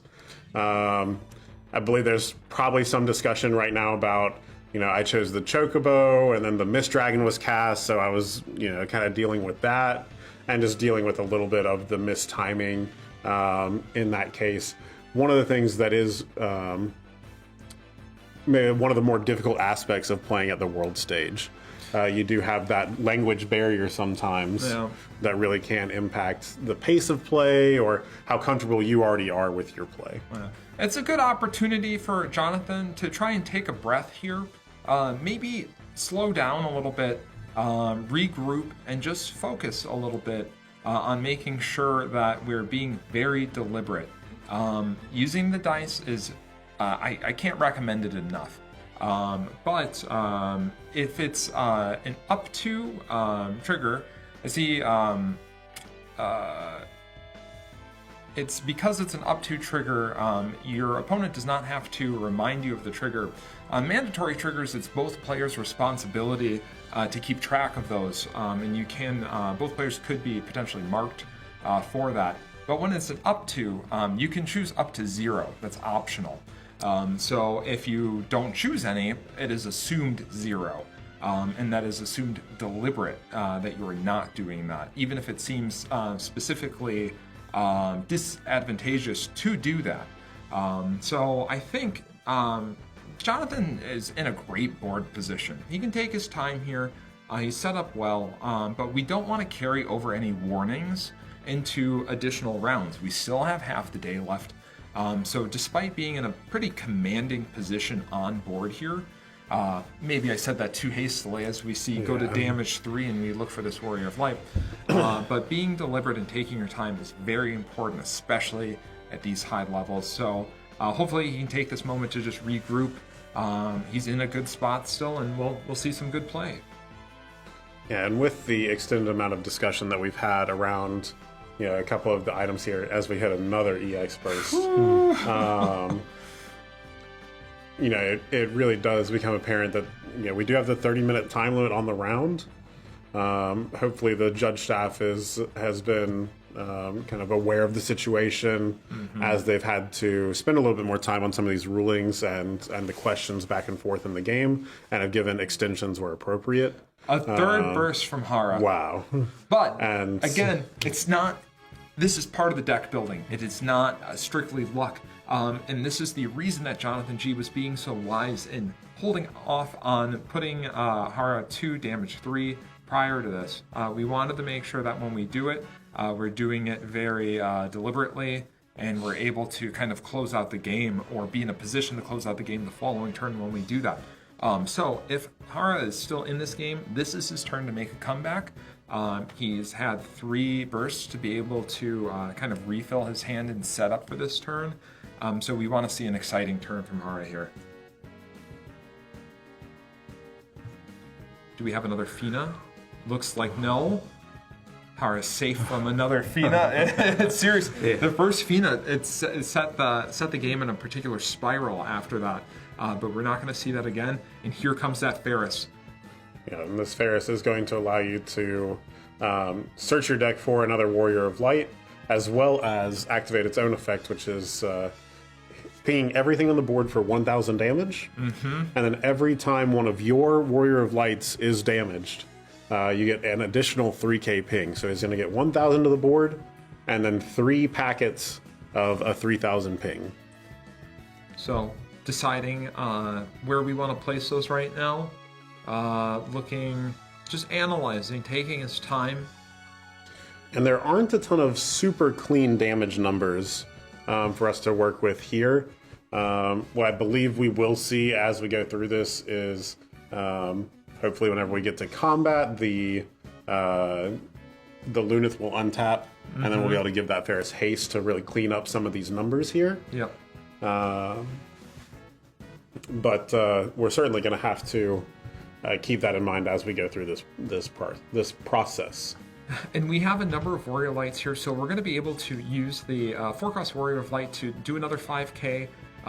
We'll still have enough Warrior of Lights on board to be able to use Refia's effect, and we'll still be able to attack with Ferris, with the Lunith backup. We just have so much going on. And using the Lena special to get the Zidane out here, sussing out that even if there is a Fina and it wasn't used earlier, being able to Fina the Refia trigger would have been very impactful. Mm-hmm. Instead, now we are certain that our opponent doesn't have it, and then we're going to be able to continue the rest of our process here. Looks like Well, it's 3. We need 4. Yeah. Judge staff, thank you again. Both players, I think, they're really wrapped up into the game. A few mistakes being made here, but the staff being very conscious of that, assisting the players and making sure that we keep that clear board state. Refi effect going off of here, drawing us a card, and now we are set up. Yeah, we do. We have a ton of agency now. We've got all of this extra CP that we have floating in the back line, plenty of attacking effects that we want to make use of, and so we've got several powerful summons in hand as well that we're going to be able to hold up on the back side of this. The Hara's offering to pass. I'm very surprised that we did not give Ferris haste here in attack. I would agree, but I think that's probably why Amaterasu in hand, maybe? Well, we do have Amaterasu in hand, but I also see a Brynhildr, I believe. So we would be able to pay for that. Okay. It is just... it's something with, I think, the way that we assigned our damage numbers earlier. Sure. Looks like we changed the way that we wanted to search for that. Yeah. Search for that damage range that we were looking at. Oh, you know what it is. So we played the Zidane. The Zidane saw 2 Chocobos and an Alexander in hand. I think having both Brynhildr and Warrior of Light up allows us to kind of strategically, it's a pseudo cancel for the Chocobo, and it will still draw us a card or force our opponent to play 2 Chocobos on a particularly valued target. Wisely played by her, I think.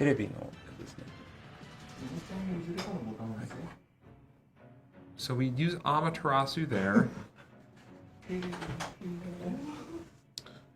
It does look like chat is saying that there was potentially the missed Ferris search. I'll have to double check the wording on it, but I believe the Ferris may be optional as well. That is not something that we can... I will pull that up. That we can go back to. Especially with the search always being able to fail to find. True.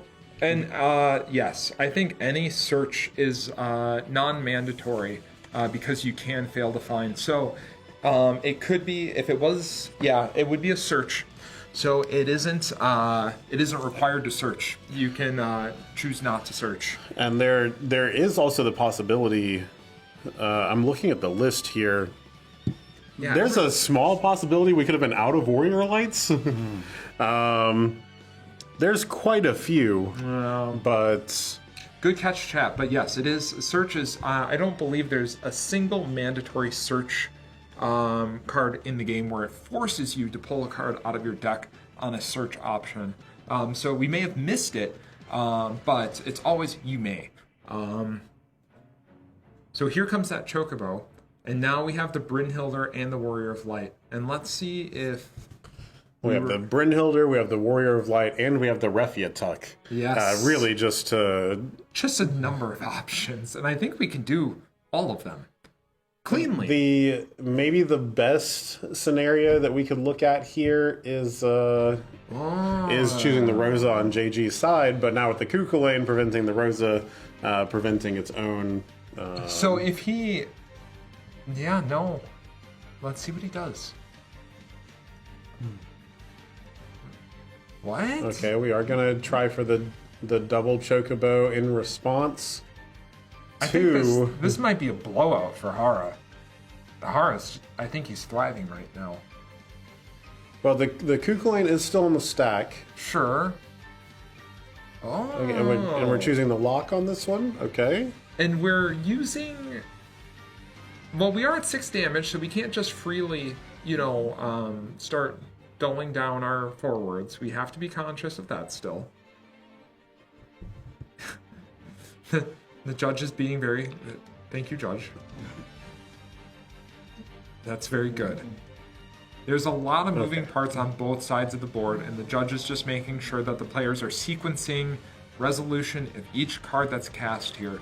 When we have summon, response, summon, response, summon, there's a lot of things going on. And when you have cards like, let's say Rosa 2 that are keeping track of cast counts, that's important too. So in between there, we have this activation, and we're making sure that we're conscious of all of that happening. So I think regardless of the outcome of this match, in my mind, I think the judge staff might be the winner. Absolutely. Of keeping track of everything. And this is probably a good warm-up for them as we do get into the second half of the day. Everybody a little sleepy sometimes after lunch. This will really get your mind woken back up and ready to go. So, this really has been a lot of back and forth here. We thought that JG was in such a commanding position for quite a while early in the game. Yep. And now getting to the point where the board is starting to swing back the other way, and we're going to have to be really careful here on the win side to be able to finish this out. So now we have the 5th cast count coming down for Rosa, and we have Locke. Locke needing to choose the abilities before we flip the card from the Rosa. You can choose how they resolve. The flip happened before the lock happens, but we do need to choose the modes beforehand. I think we're clarifying that right now. I think Jonathan may be struggling with that a little bit. So, dull freeze there.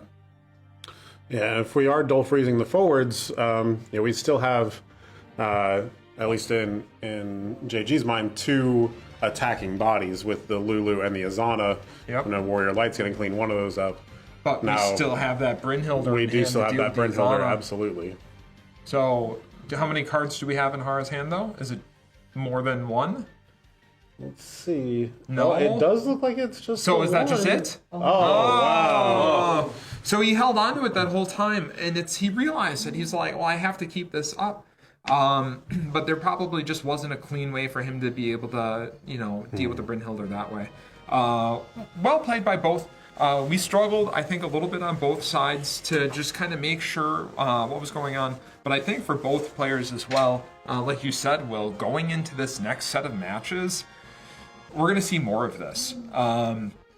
There's a lot of complicated lines. There's a lot of keeping track of the cast counts. So it's not just board state. It's cast, cards in hand, LB. Yeah. We're going to see that. And this is the World Championship 2024. we had people fly in from all over the world to be in Japan. Some of them took a train, right? But this is the highest level of play. So this is the time where your mastery of being able to keep track of all of that and concisely communicate with your opponent is going to be more important than ever. So this is hopefully it got, like you said, get the juices going, digest your food a little bit from lunch, and they're ready to go into the next round. I see chat asking for standings.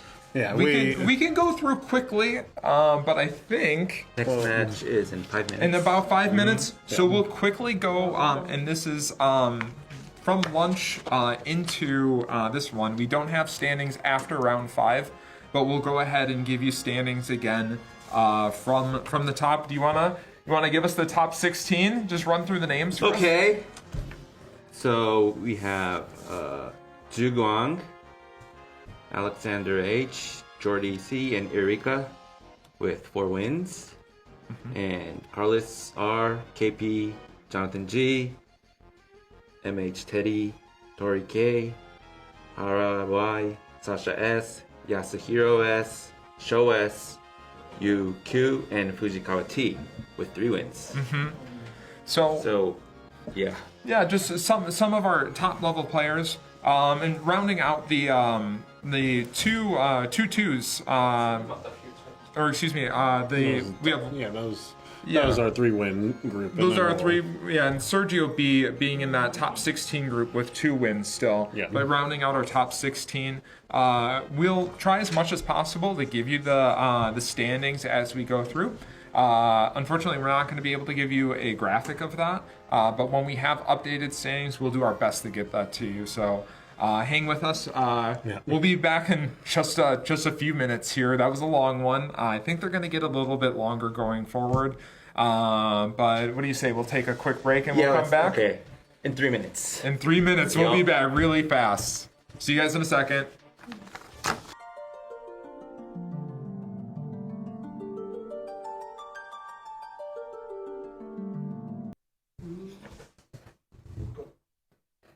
And we're back with the World Championships 2024 Final Fantasy trading card game. Day 1.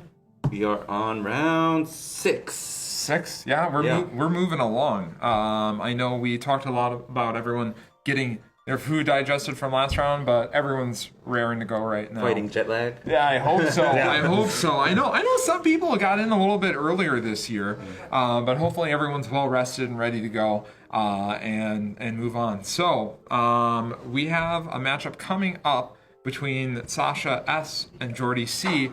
But I did want to let everyone know that this far into the tournament, we do have 2 undefeated players, being, probably to no one's surprise, Alex H, our 2-time previous world champion, but also household name? Eureka. Ooh. Yeah, Eureka's hanging in there too, also undefeated. So we don't have that matchup for you, but these 4-1 players are also killing it.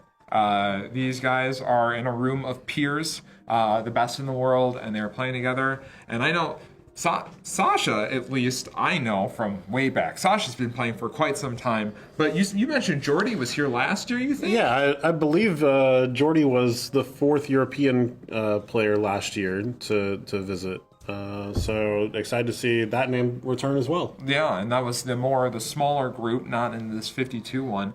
But glad to see returning folks. And here we go. They're shuffling up. Oh, I like Chocobo being on screen.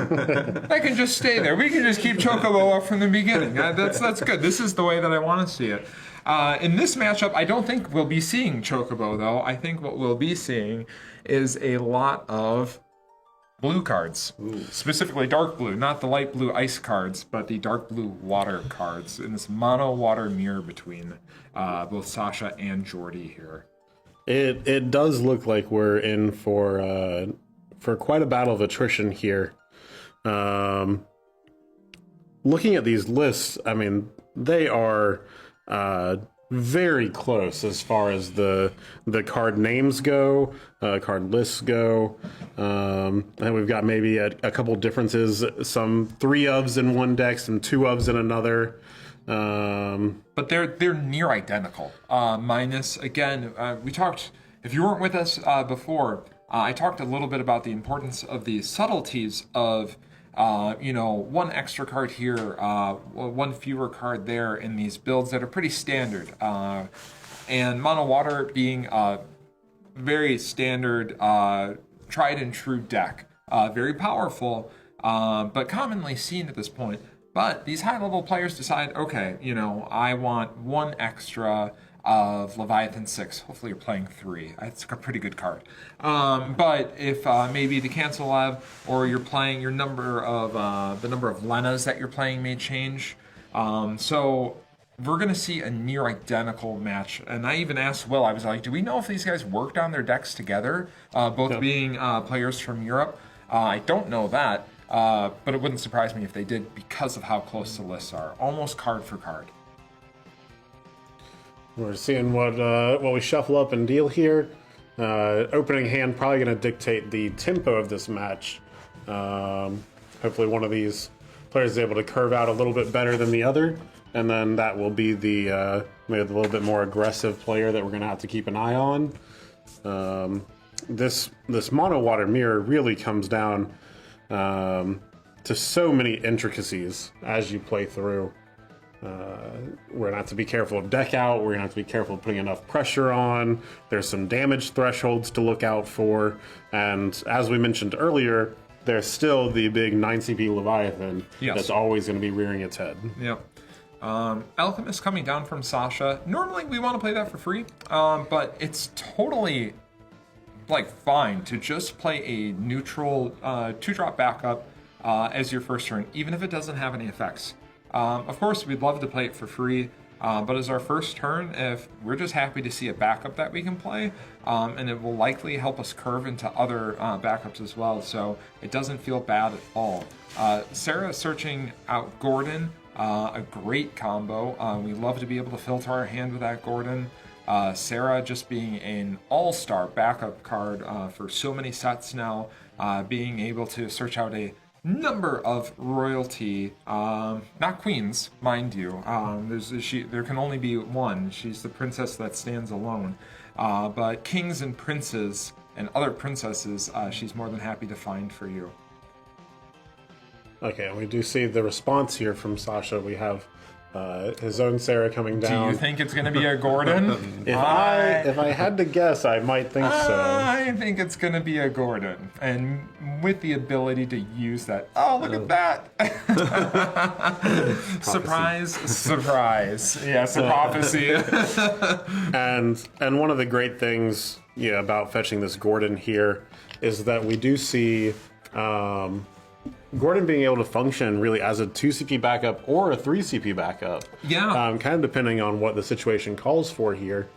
Here we're going to be able to play it as a 3 CP backup on curve. It's getting us a card back into our hand while also helping us filter. Mm-hmm. Really just a powerful turn from what looked like a pretty weak start with having to pay full cost for the Alchemist. Yeah. I held Alex more to it before. I won't hold it so bad against Sasha not having those foil Sarah backups. Those are a little bit harder to get your hands on nowadays. Clive is brand new, Alex. Get a Clive. Get 3 in foil. But no grudge against Sasha here. The Sarah for sure, part of the limited run COVID sets, and you certainly can see the price difference in the foils on those. Not going to say anything. I don't have them myself, so. Oh well, we'll work on that. Well, we're in a whole new country. Maybe we can get you some foreign language copies. So we're seeing Jordy going ahead and playing that Gordon as more of a 3 CP style, making sure we get that extra draw off of there. Blue Worm for the draw. No other backup, which is fine. Likely another 2-drop backup in hand. And it does look like I can see an Alchemist. It's like maybe we're going to try to greed that out just a little bit. Hope we can get another backup we're able to play next turn to then be able to play the Alchemist for free. I don't blame him for that one. Waka finding us an Apkalu, a Marlboro, and an Ash, and we're going to go ahead and grab that Apkalu because drawing a card is very good. And we do want to set up for cards like Witch of the Fens that Sasha plays 2 copies of in his deck. And it just feels good to draw an extra card, so I don't blame him. So we have that down. We have 5 in hand, full grip. It does look like it. Yeah, it looks like we passed over to Jordy. Let's see if Jordy got his 3rd backup. Okay, so 2, 5. That will get us our 5th backup. Looking at Jordy's list here, we do have some copies of Astrologian that I imagine we're searching for right now. That's what I would like to see, and then we can curve into the Alchemist that we already know is in his hand. So we'd likely see the Astrologian here, unless he already has a 3 and we can go double Alchemist. Nah, it's the Astrologian.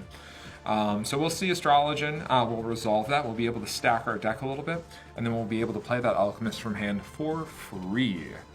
And it is interesting to note that it is the Astrologian. We've got 2 of them in the deck list here from Jordy. A lot of people I see kind of doing a mix between this and the Loporrit, really trying to, be able to get a little bit more situationally aware, but Astrologian really just has that extra impact against aggro in the format, where you are able to stack that card on top of your deck, hopefully putting a good EX burst there for us to be able to kind of take advantage and then win against those aggro matchups. It looks like Witch of the Fens to hand.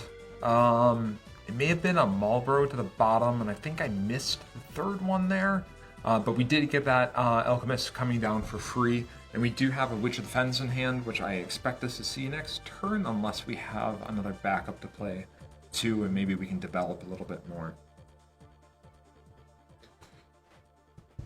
Yeah, we do switch over to Sasha again. He's got a little bit of a board presence to have to deal with here with the Luso and the Blue Worm, but again, nothing very threatening so far.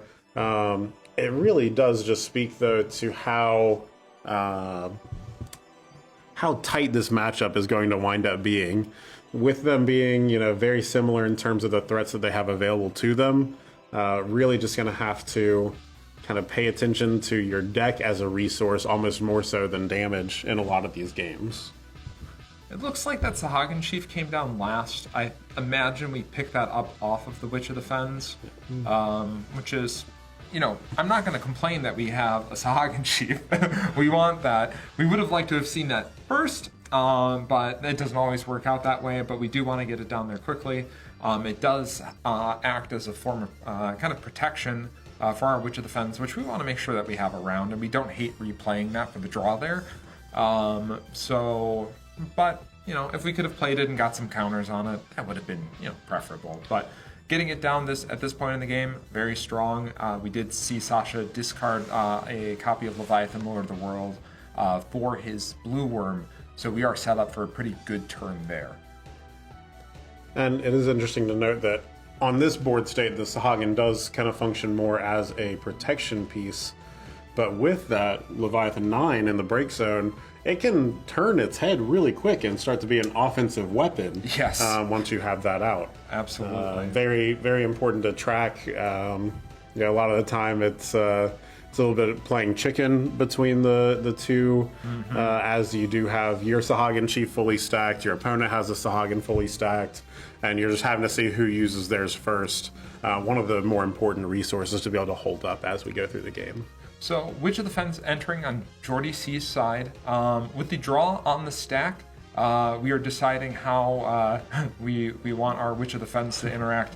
Upkalu's acting as loading up the Upkalu's, blasting off the Upkalu's, and we did a nice trade there, and Jordy finally resolving his draw off of the last one. So, again, this is a mirror match.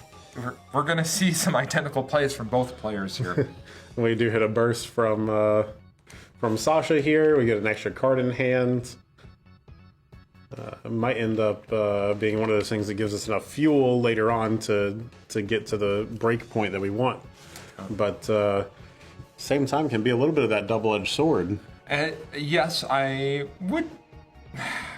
shouldn't be surprised if it goes to a mill-out game, but these are grindy games, these mirror matches. So the extra cards that you draw do matter. So Jordy C playing that Leo down from LB to draw an extra card is good because we get to develop a body on the board that we can start attacking with. But we do want to remain conscious of our deck size because it could very well grind down to that depending on how these draws go. It's hard to say though. You would never say no to an extra draw Right. card. No, It's like, certainly I would not ever. oh no, but I'm drawing cards. It's like, no, you want to draw the cards, but it is a little more dangerous. And a card like Tros, definitely, that's one of those cards where it's like, oh no, if I bounce, then I'm drawing, and I have seen that, and as I'm sure you have many times before. You draw all these extra cards, and yes, it feels good to have options, but yeah. Your deck is a resource. It's finite. Oh, I see a mirror Kukulain. Did I say it was a Jordy as mirror well. match? Did I say that? Mirror? What's the Japanese word for a mirror match? Miramachi. Mirror match. Oh, Okay, so Japanese lesson for today. A little easy one. Mirror match is mirror match. So Kukulain from both players here. I wonder if they're having a beard mirror match while they're at it. I mean, it does appear that they could. As we sit here, we get to watch the beard grow long and gray. That can happen too.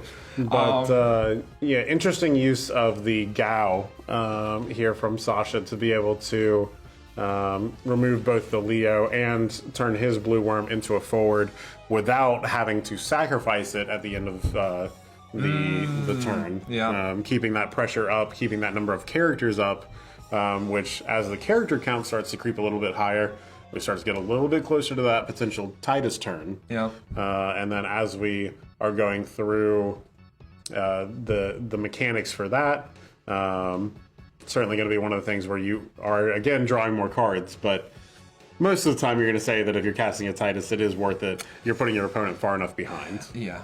Oh, okay. A Tros from both sides. Continuing the theme of the mirror match here. Tros coming down for Jordy C. And in addition, we are going to see the Lena first from Jordy C for that Leviathan Lord of the World. Surely Leviathan Lord of the World. I would tend to agree here. Yeah. We do see the Leviathan come out, but this is one of the cases that I mentioned earlier where both players are normally sitting there with their Sahagin Chief ready to go. Yep. Jordy doesn't have one here. Yep. So you potentially can end up in a better situation on Sasha's side as a result of having that Sahagin ready to go. We are going to have to see how they want to interact specifically here, just to make sure that the value the Leviathan gets isn't wasted here. But, So he's targeting the Sahagin Chief with the Leviathan Lord of the World. I guess respecting the fact that it has some counters on there, but what better way to stop a Leviathan than Leviathan himself? Maybe from a different world, a different universe. But we're going to head and stop those bounce effects with the Leviathan summon from Sasha.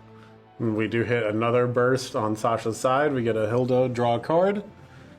Let's keep another track on that one. Hold on, let me look at Jordy's list. Does he have? But he already has a Hilda in play, so I think we might be able to dodge this one.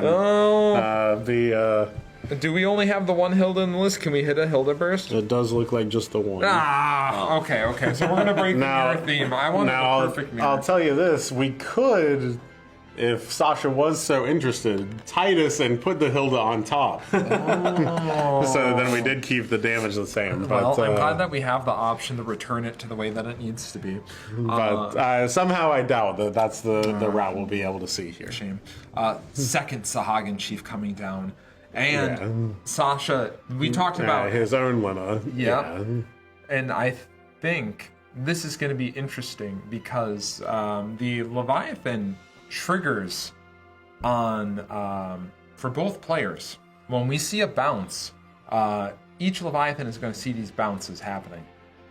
So the order in which these happen is going to be particularly interesting. So I really gave credit to the judge staff last game, and I think this is going to be another one where the judge hopefully has digested their lunch and is woken up and is alert. and I can see a little bit of movement from that side of the table. So yeah, I think that. Yeah, they're getting in position to be ready for this one. So it's Leviathan triggers.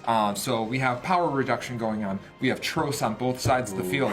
We have Sahagins that could be activated at any point in between these triggers that are happening. So there's so much that's going on right now that it's fun. So bear with us as we watch a very complicated board state in this very interesting mirror. Both players seem like they're being very deliberate with their plays this round, so I think we're gonna see some nice clear plays from them. It looks like we see the Leviathan again from Jordy onto Sasha this time, and just another incredible example of the mirror match. Again, the difference here, though, is that Sasha does still have the Sahagin Chief prepped and ready to go. So we will have to see if he so chooses, then we can see some Leviathan sparks still fly. Sure. I would imagine that we opt not to. Yeah, I would tend to think so as well. I think we're trying to be in a position where maybe we're doing that at the end of our opponent's turn. Mm-hmm. But okay, and we see it going now. We're ready. Wow. Okay, here we go. This is a great turn. I'm glad that I have a front row seat for it. For everyone watching right now, this is part of high level play, is being able to navigate these kinds of complicated board states that are happening right now. So try and follow along. We'll do our best to let you know what's going on. But both players doing a really good job of kind of telling us what they're doing already, which is the mark of great players, as just being able, through their movements, through dexterity, showing you what's going on without any words being spoken. So we're making sure that we get our Tros triggers here, and we're doing all these steps in between. And it is really interesting to note that, I guess while we were talking just a minute ago, Sasha declared an initial attack with the blue worm itself after activating it. Mm-hmm. Looks like Jordy then activated his Tros in response to block. Sasha then tapped his Gao to turn the blue worm into an 8K. Mm-hmm. And then from there, we decided to bounce the blue worm that was a forward and bounce the Lina that we still had on board, triggering our own Leviathan, but not triggering our Tros. Yeah. So we weren't having to draw that extra card. Again, as we start to get into those complicated board states, have to pay attention to it. But Jordy did have to draw off of the Tros as the acting player there. So I do want to... We did have some bounces there, and I'm surprised. No, it would have to see it. So if we remove... Well, it would go on the stack. So I'm wondering, the Leviathan that got removed before, do we not see... I'm going to look it up here just to make sure. But was Jordy's Leviathan on board when we saw those other bounces happen? Oh, and that's true. Chat does bring up the fact that the Tros can't be a forward until damage 3. So it's curious to me. Does Gao let you turn your opponent's monsters into forwards? I think it does. That might have been the... Let's go ahead and look at Gao. I think I have it here. Wrong Gao. Newer Gao. Choose one monster, your opponent's or your own. Any monster that's on board.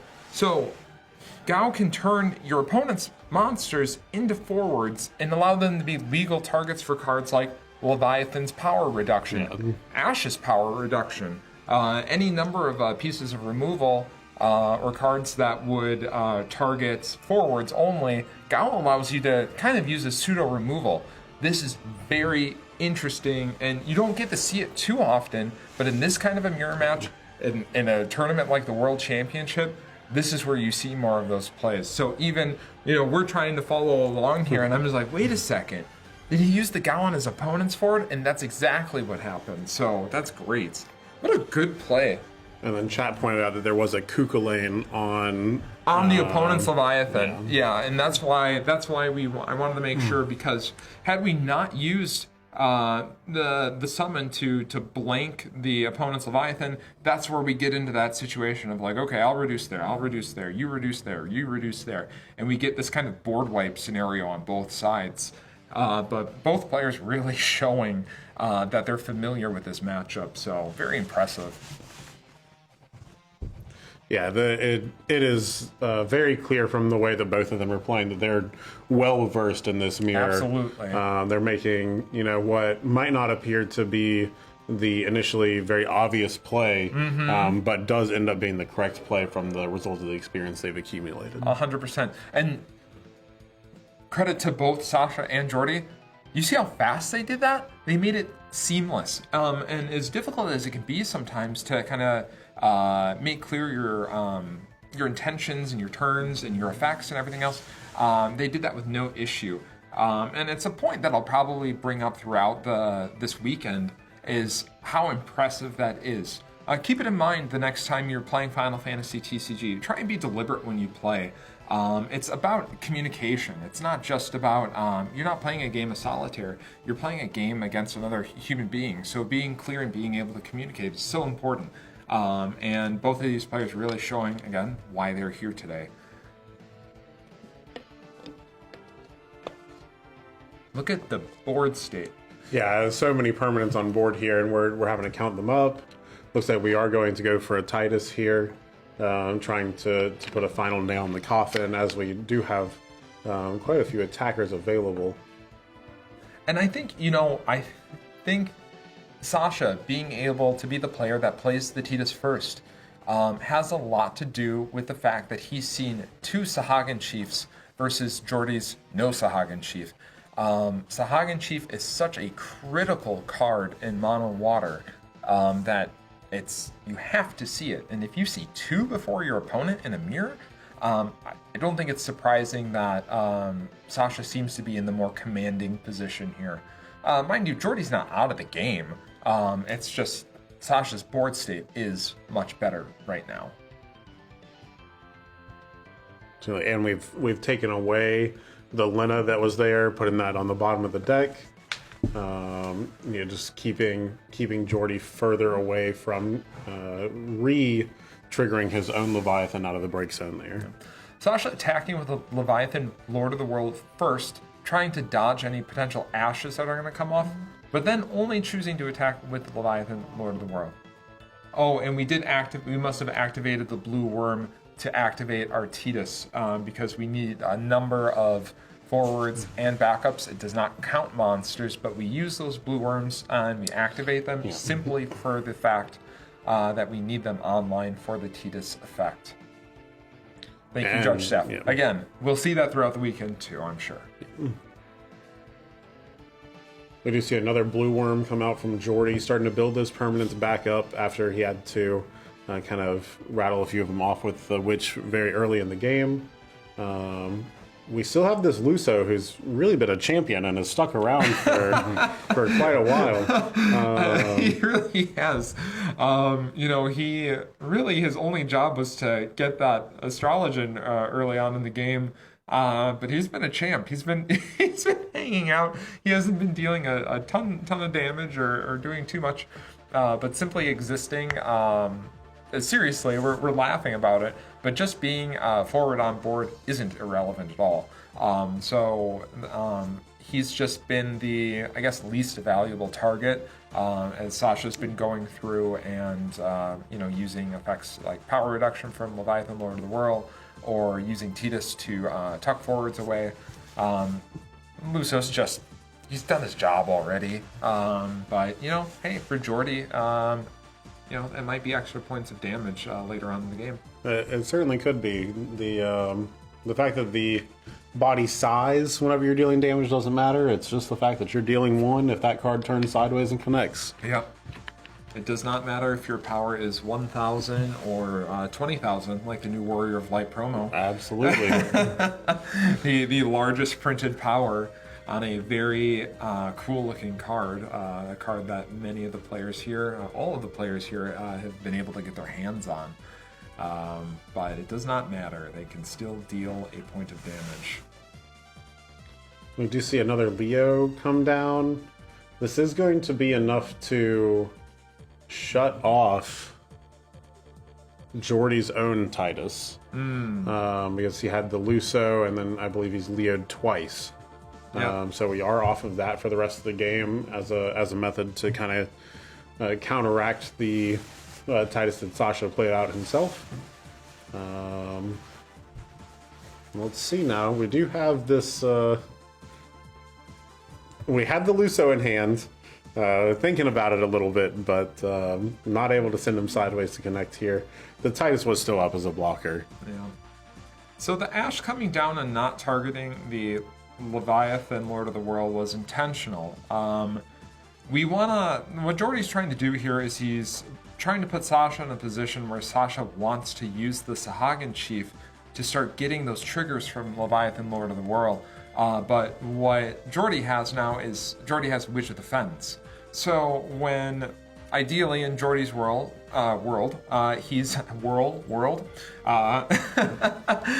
what he's trying to do is wait for Sasha to go ahead and use Sahagin Chief, and then use the Witch of the Fens in response to clear the Leviathan Lord of the World. So it effectively clears two cards from Sasha's side of the board that have high impact. It's not great that Jordy has to use that, use up his monsters for that, but that's what we're looking for. Lunafreya hitting Thornton. Very, very powerful. Go get the absolute best card in your deck. Let's see what Sasha can grab here to try to get to a spot where we're closing this one out. Does grab the Lina. I'm not sure of the cards in break zone right now as far as... So this is, I think, this speaks a little bit to the line that I was talking about before. He doesn't even need to activate it here. Yeah. So now he could use his Sahagin Chief if he so chooses. And he's basically, go ahead and blow up the Leviathan if you dare. But he gets a Marlborough out too, potentially threatening to silence his opponent's entire board as we go through this. So one of the few new cards that we see in the mono water decks, Marlborough, has been an ad that we've seen in a few. As going through the lists today, we've seen this be almost the only ad to these. And you can see it on screen here. It is a powerful effect. Certainly, and threatening to swing and activate the Marlborough's effect here to put it into the break zone is going to force the timing on that Witch. Yeah, and is not going to let that sit around for too much longer afterwards.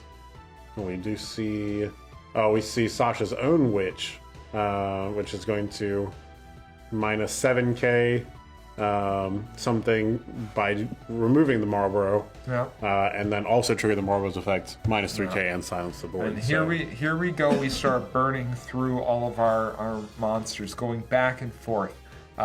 Witch of the Fens, just in a gunslinging match, essentially hurling monsters at each other. Epkalu's flying through the air both sides. like to imagine that the Witch does just pick them up and chuck them at the other side. That's what they do, right? But no, and thematically, as much as I like to think about Witch of the Fens hurling the monsters from each side. Oh wow! All extending the hand the here. concession here. Okay. Yeah. Seeing Sasha, seeing the board state, it's clear to see that Jordy conceded to Sasha here. The math works out with the Sahagin Chief on Sasha's side of the board. Yeah, our staff here trying to figure out who won. I understand some of the confusion, but Sasha's commanding board state there. It's clear that Jordy has played this match enough to know, without having to play through the additional turns, he saw the writing on the wall. So that's again a mark of high level players, is knowing when it's all over. So congrats to both of these guys. I'm really impressed with both of them. It's the back and forth, some of the plays that we saw, and being clear, like understanding, you know, at what point in the game we are and who has the edge. Both of these guys are really impressive. It's like every time I see the games and it's like, it doesn't matter like who necessarily wins the match. I'm just like, wow, I'm just like, these guys, like, they're here for a reason. You can lose and still look cool. Losing it's really what it is. It's just like, and that was such a tight game to get all the way through, and at the end of it to know that, you know, maybe there wasn't any misplay that defined the game. Sometimes you just get card gamed. It's you know, it's a game of intense skill, but of course there's a factor of luck. Hands have to be, you know, drawn a particular way.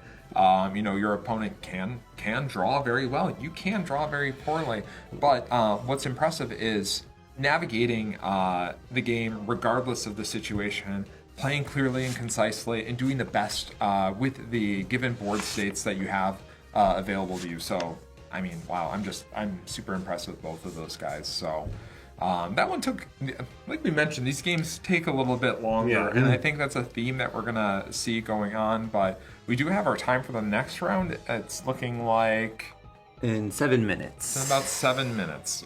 So we're gonna take a quick break, and sounds good. Okay, so that was round 6. We'll have round 7 in 7 minutes. All right. All right. Thanks for hanging in there with us.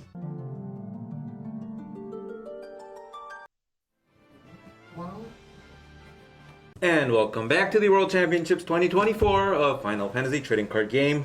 We are on day 1, round 7. Yeah, we are moving along.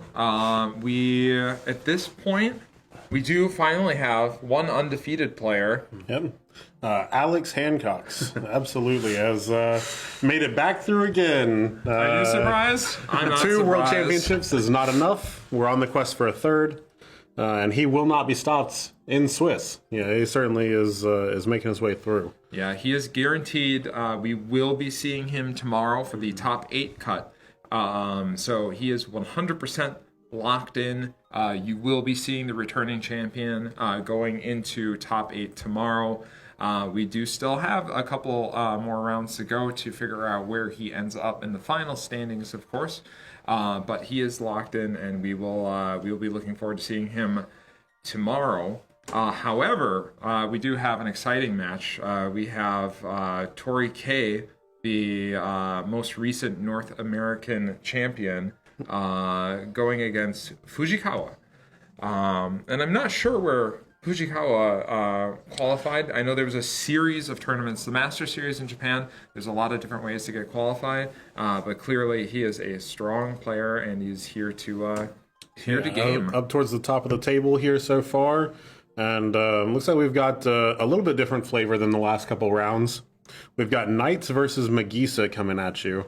And certainly ready to get into that, see what should be a very intense, very focused game here coming out of both of these players. I know. Sky Serpent General Rugajin on the screen. I just like him. You know, come on. The Treasures of Ot Urgan. You know, we love that guy. He's good. We probably won't see him this match, but I like to see him anyways on there. He's just, you know, he's just strong. So we get to take a little peek at him too. All right. Now it does look like we have Tori going first. Generally going to be ideal for the Magisa player. They can get nice and set up before any knights start hitting the board. Holding those reactions to be able to deal with the knights efficiently is certainly going to be one of their paths to victory here as we do look at this. Let's see what our opener is. All right, we do have. We go right in. We have Magisa and Clive. And can I mention, is that the signed one? It does look like it is the signed Clive. Ooh. The Chase edition, absolutely. Yeah, so Tori coming in hot. So it's strong start. The only stronger part, right, is if we had a follow-up to be able to ping our Magisa. But who says we don't have one in hand right now, right? Absolutely. It could very well be that we picked up a summon, and we have that Magisa ready to be, you know, pinged so that we can search out of our deck. But being able to drop 2 forwards, draw 2 cards, and have one of them be Magisa, very, very powerful start. And Clive, an exciting addition to the Megisa deck, which has been a recurring deck that we have seen regularly, and it's very, very strong. Been piloted by many players, and it's a force to be reckoned with. And more importantly, too, we do see the Ramza go to damage off this.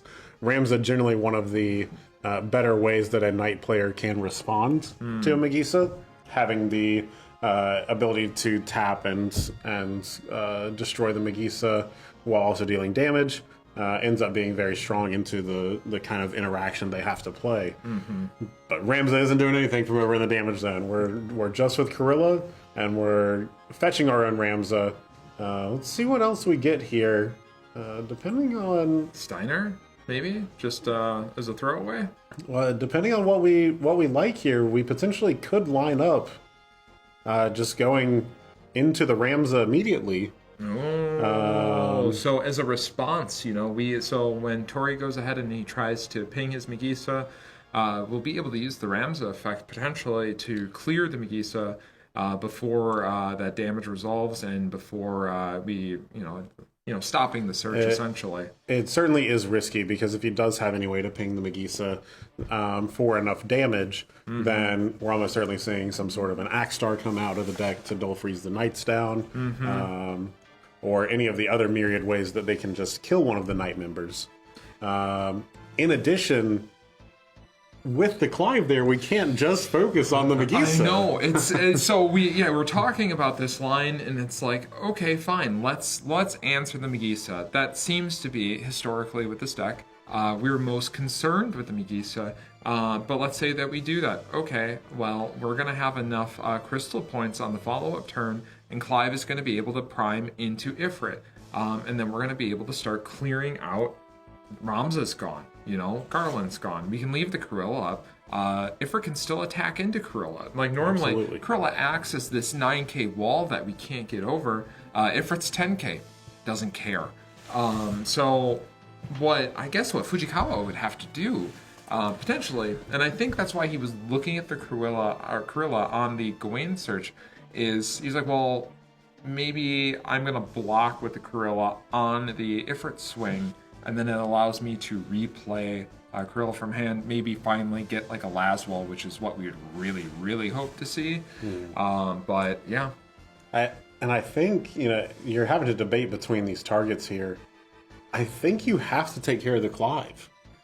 I know the deck is built around the Megisa, but sometimes the activators don't quite line up, and that's one of the areas that the deck can get stuck a little bit. Yeah. We know for sure that this Clive can activate next turn. You need a fire card to be able to turn it into the Ifrit and start sending it sideways. And we will have it. There's no light or dark cards, so you get mucked up. And Fujikawa, tending to agree with you there, Will. We go ahead and answer that, Clive. Megisa going to have... likely going to be able to do the effect this turn. And the main thing that we have a little bit of knowledge about that could sway this in a potential top cut situation. There is only the one Ifrit in here, correct? There's just the single Ifrit. Yeah, the Ifrit 16. So it could be a situation where you're potentially trying to. No! Wow. Idolus getting the Clive back. We're still in a good position. We do get to see Tori draw the cards here. Tori needs to be able to deal with this Ramza here, or we're just going to see more of the same. We could also potentially just go ahead and prime in main 2. It does look like that's probably going to be one of the cases here, just so that you aren't having to, again, deal with another turn of this same decision. Yeah. But, wow, what a turn being able to get the Idolus to get the Clive back out to just be in the same position again. Wow. Okay, Kelly, I see you flexing the signed Clive at the World Championship. Recurring it's what? Oh, my goodness. Oh, and the other Ramza goes to damage. No. That's all 3 accounted for. He knows now. If he goes ahead and removes it, if he primes into Ifrit, we clear that Ramza. We're not dealing with that again, barring a Garland burst. Right. We opt not to. I wonder if he drew it. Yeah, and that's exactly what I was bringing up with the fact there's only one in the deck. He must have, right? I have to think so. It's got to be that he picked up the only copy of Ifrit 16 in his deck.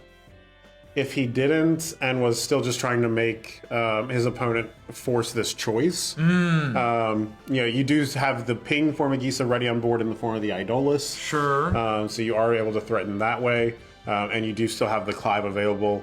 Your opponent probably isn't going to be able to deal with both of them with only 3 cards in hand as knights. Yeah.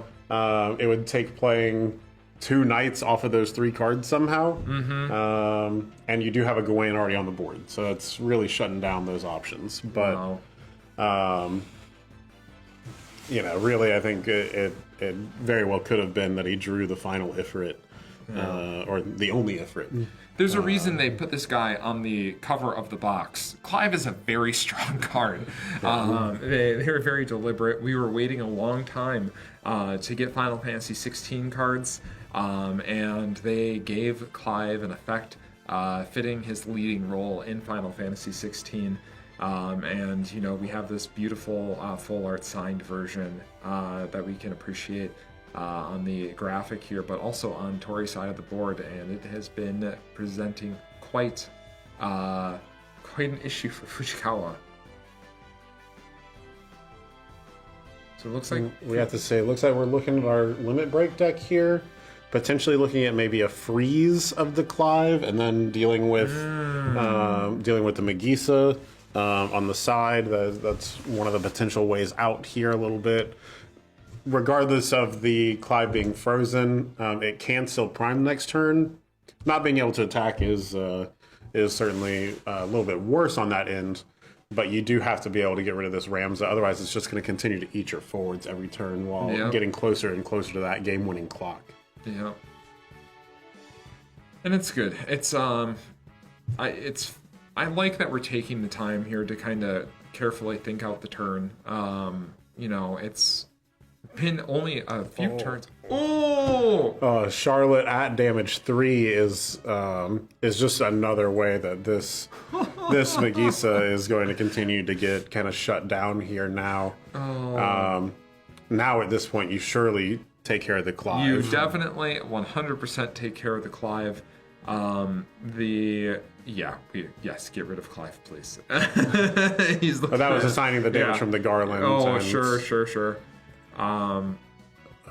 Okay. The combo of Charlotte and Krilla versus Magisa. Double axe star. What a game! It's been like such a short amount of time, but I love everything that's happening right now. It's like last game. It's like, okay, let's play monster, build this board. But it's like here, this is like a boxing match, and I'm not talking about any popular boxing matches that we might have seen recently. I won't name names about boxing, but this feels like a boxing match where both contenders are going at it a little bit more, so it's more exciting. Where we've had 2 battles of attrition already in the second half of the day.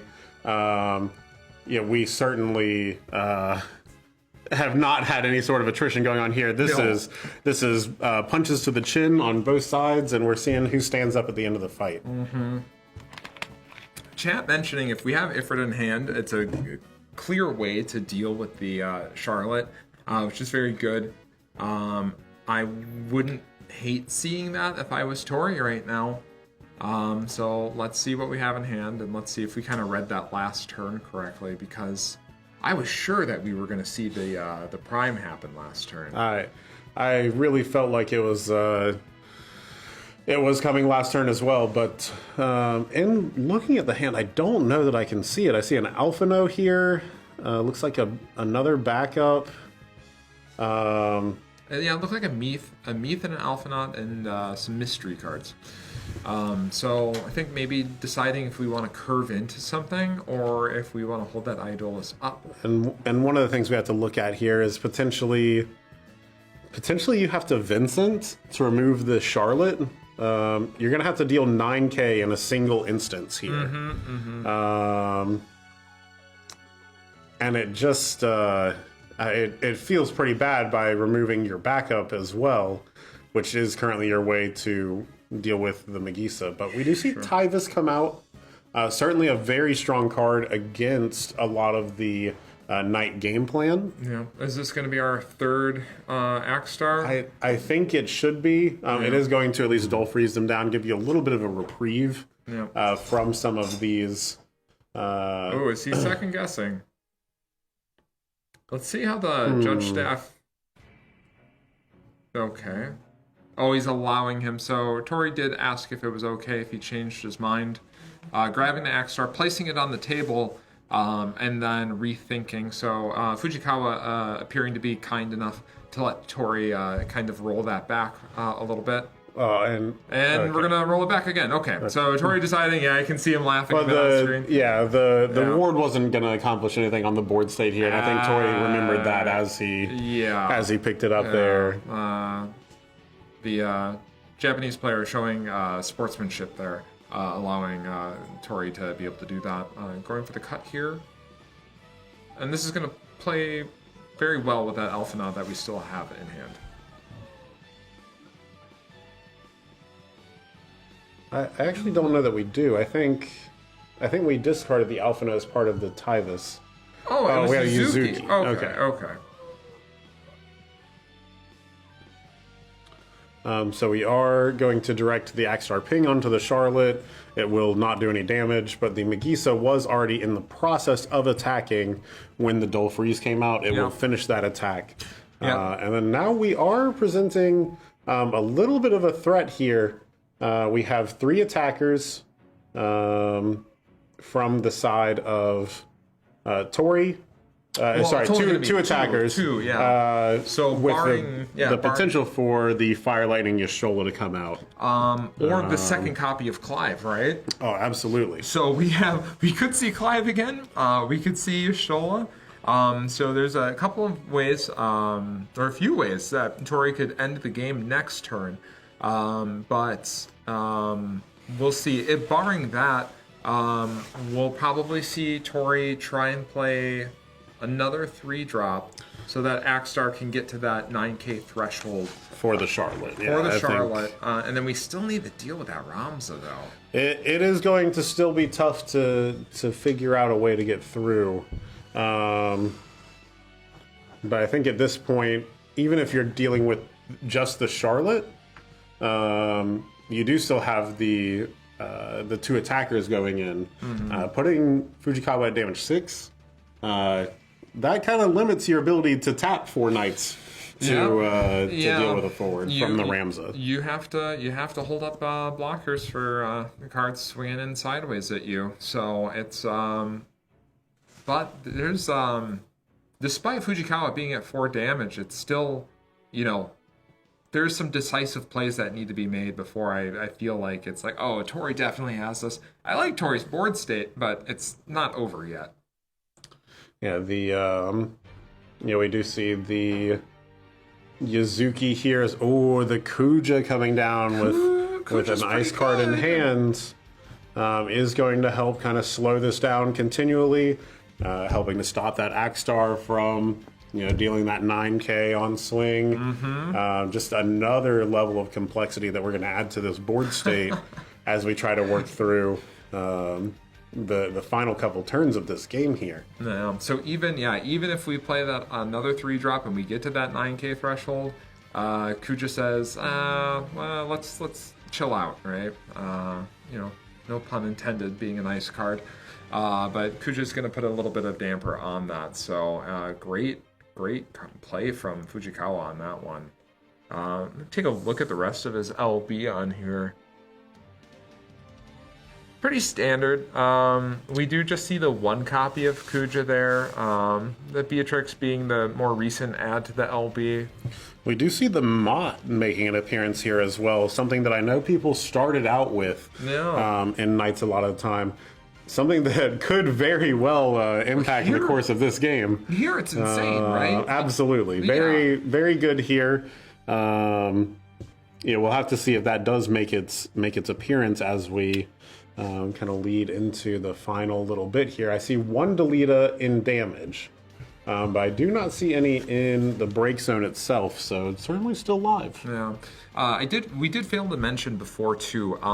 It's already in the break zone and it's just one copy. But when we were trying to figure out ways for Tori to close out the game in terms of haste forwards, there is a single copy of Furion as well. However, it's living uncomfortably in the break zone right now.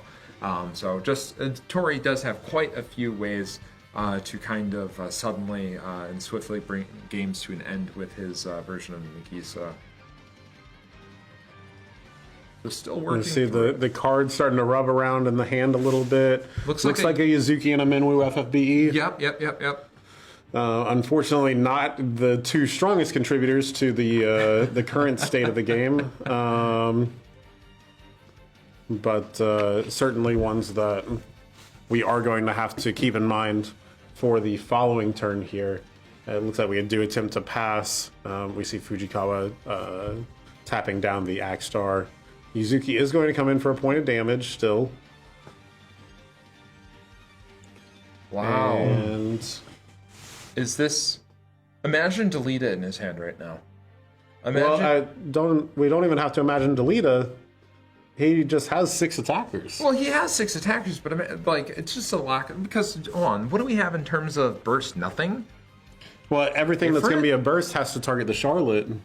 So we just attack with Charlotte first? Yeah. And then don't hit multiple bursts? Well, and even if you do, the Krill is still alive. It has to be a burst that kills it in one shot, which, to my knowledge, the Magisa lists aren't running right now. And Tori's empty?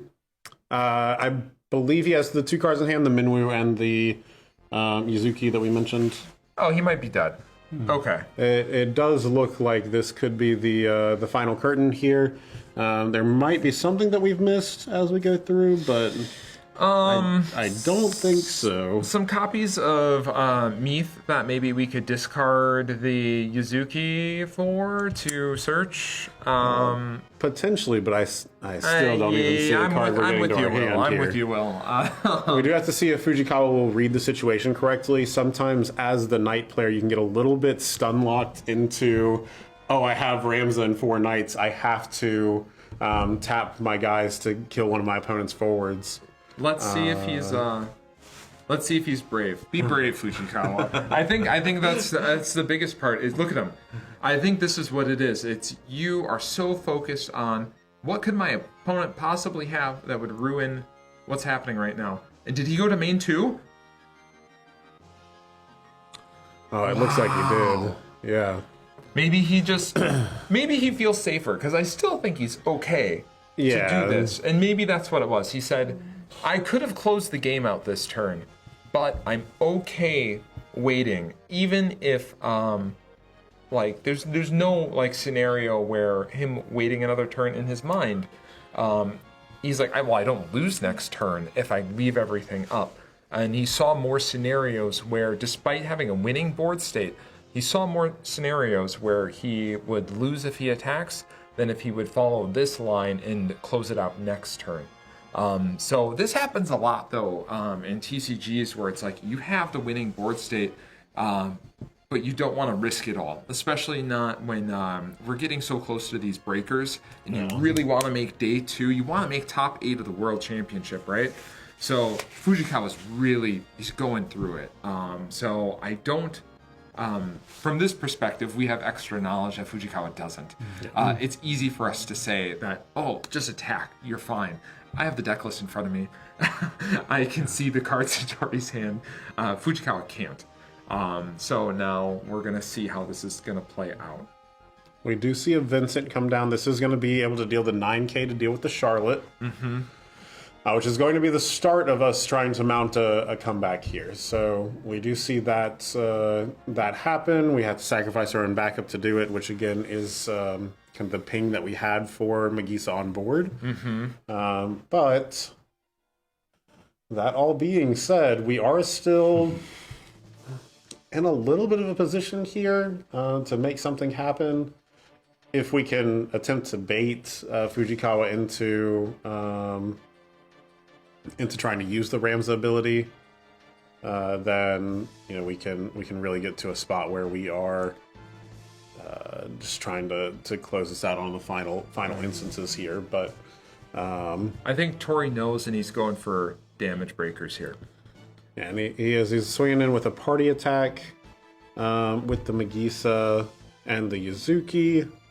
We should just see a block with the Surges just to... I would be tempted to...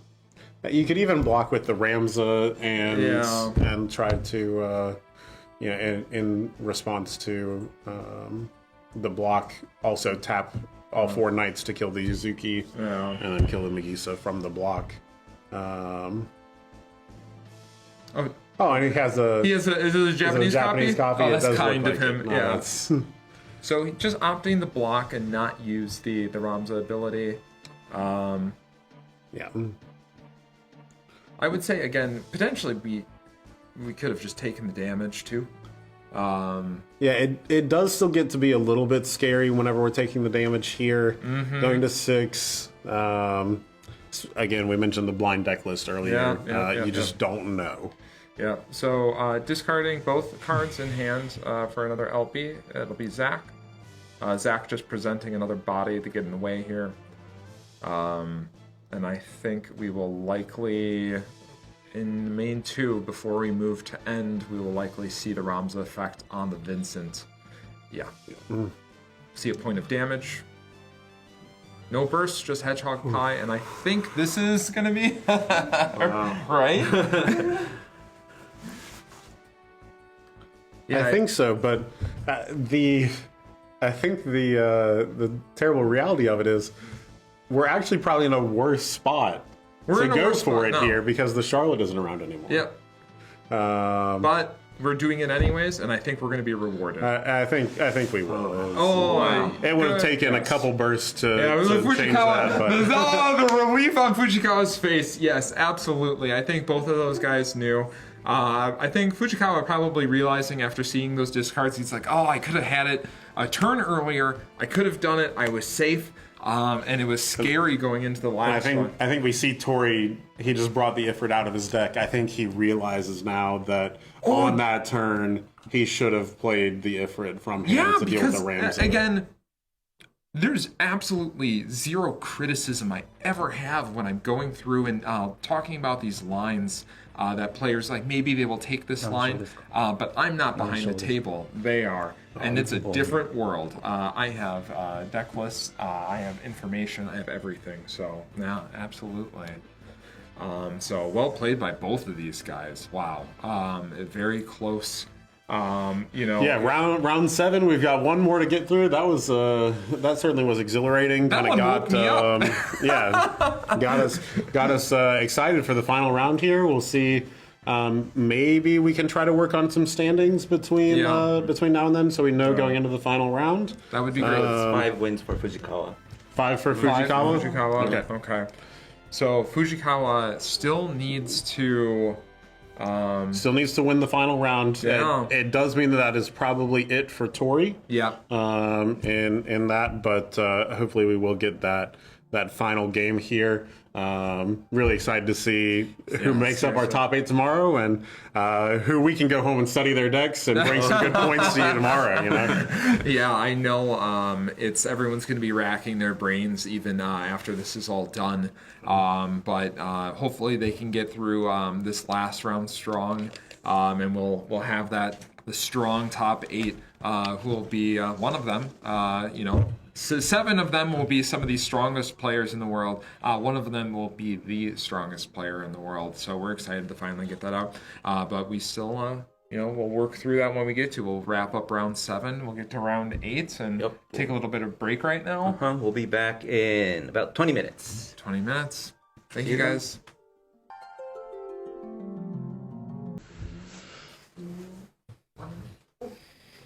Yup, and we're back with the World Championships 2024 Final Fantasy Trading Card Game. Day 1, and it's the last round of the day. Day 1, round 8. Yeah, we're getting through it. It's been it's moved fast. You know, normally I say, "Oh, it's been a day," and it has been, but we've been burning through it. You know, these matches being best of one rather than best of two has put a faster pace on here, more manageable, but still managing to we merged that 2-deck format where we have the first 4 matches being deck A, the last 4 matches being deck B.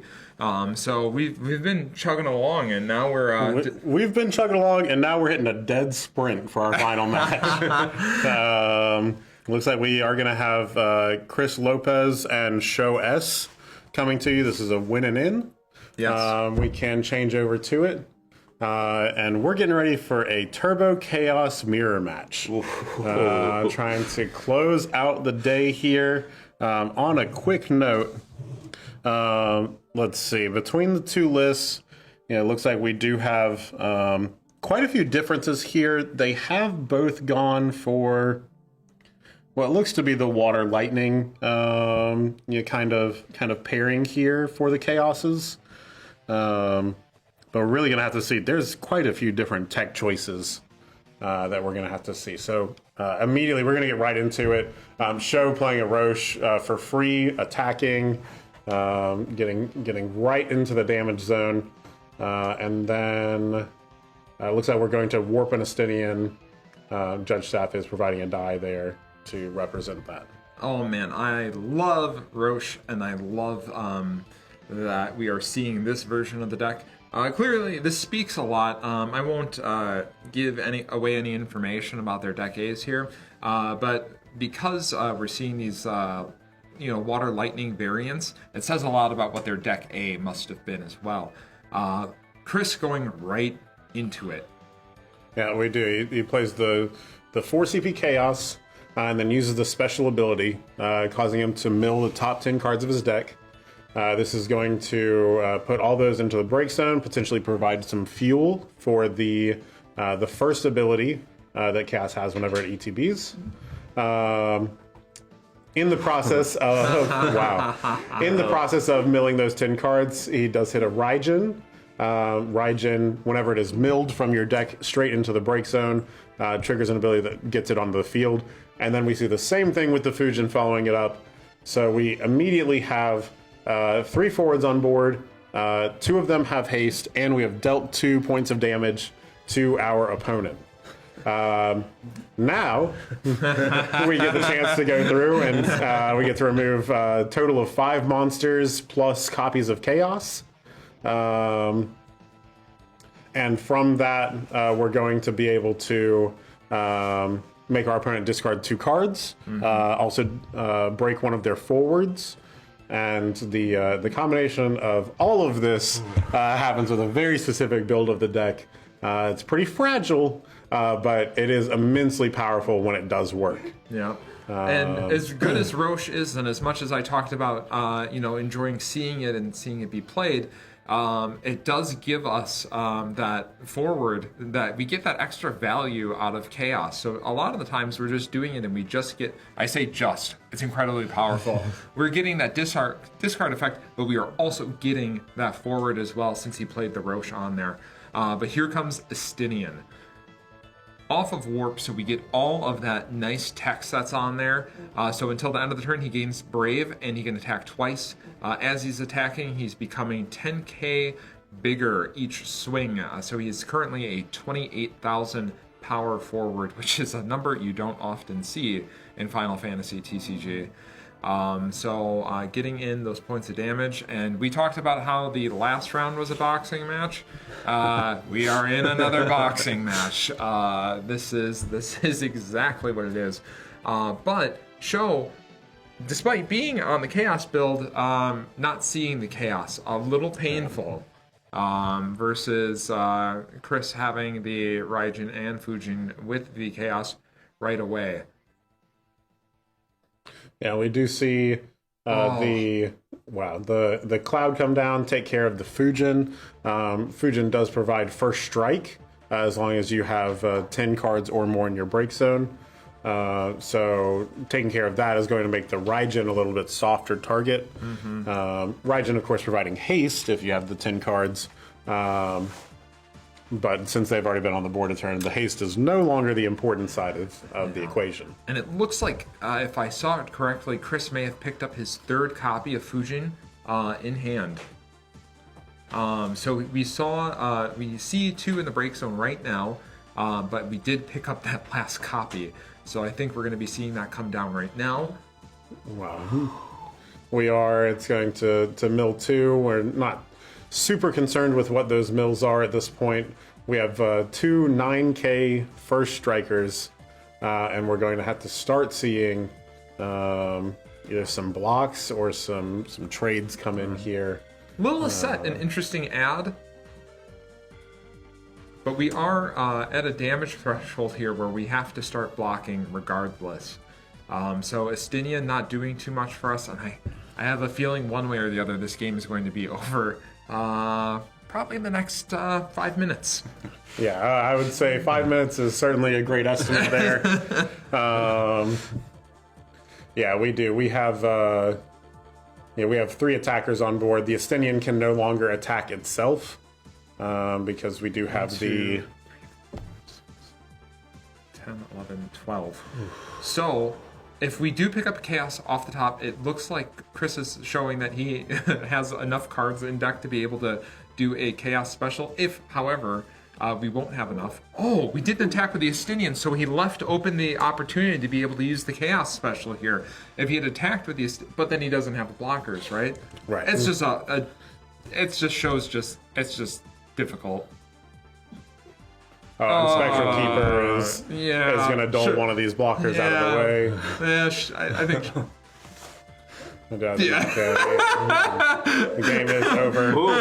It's very, very quick here. Wow. Our staff behind the scenes impressed with the speed that this was able to close out.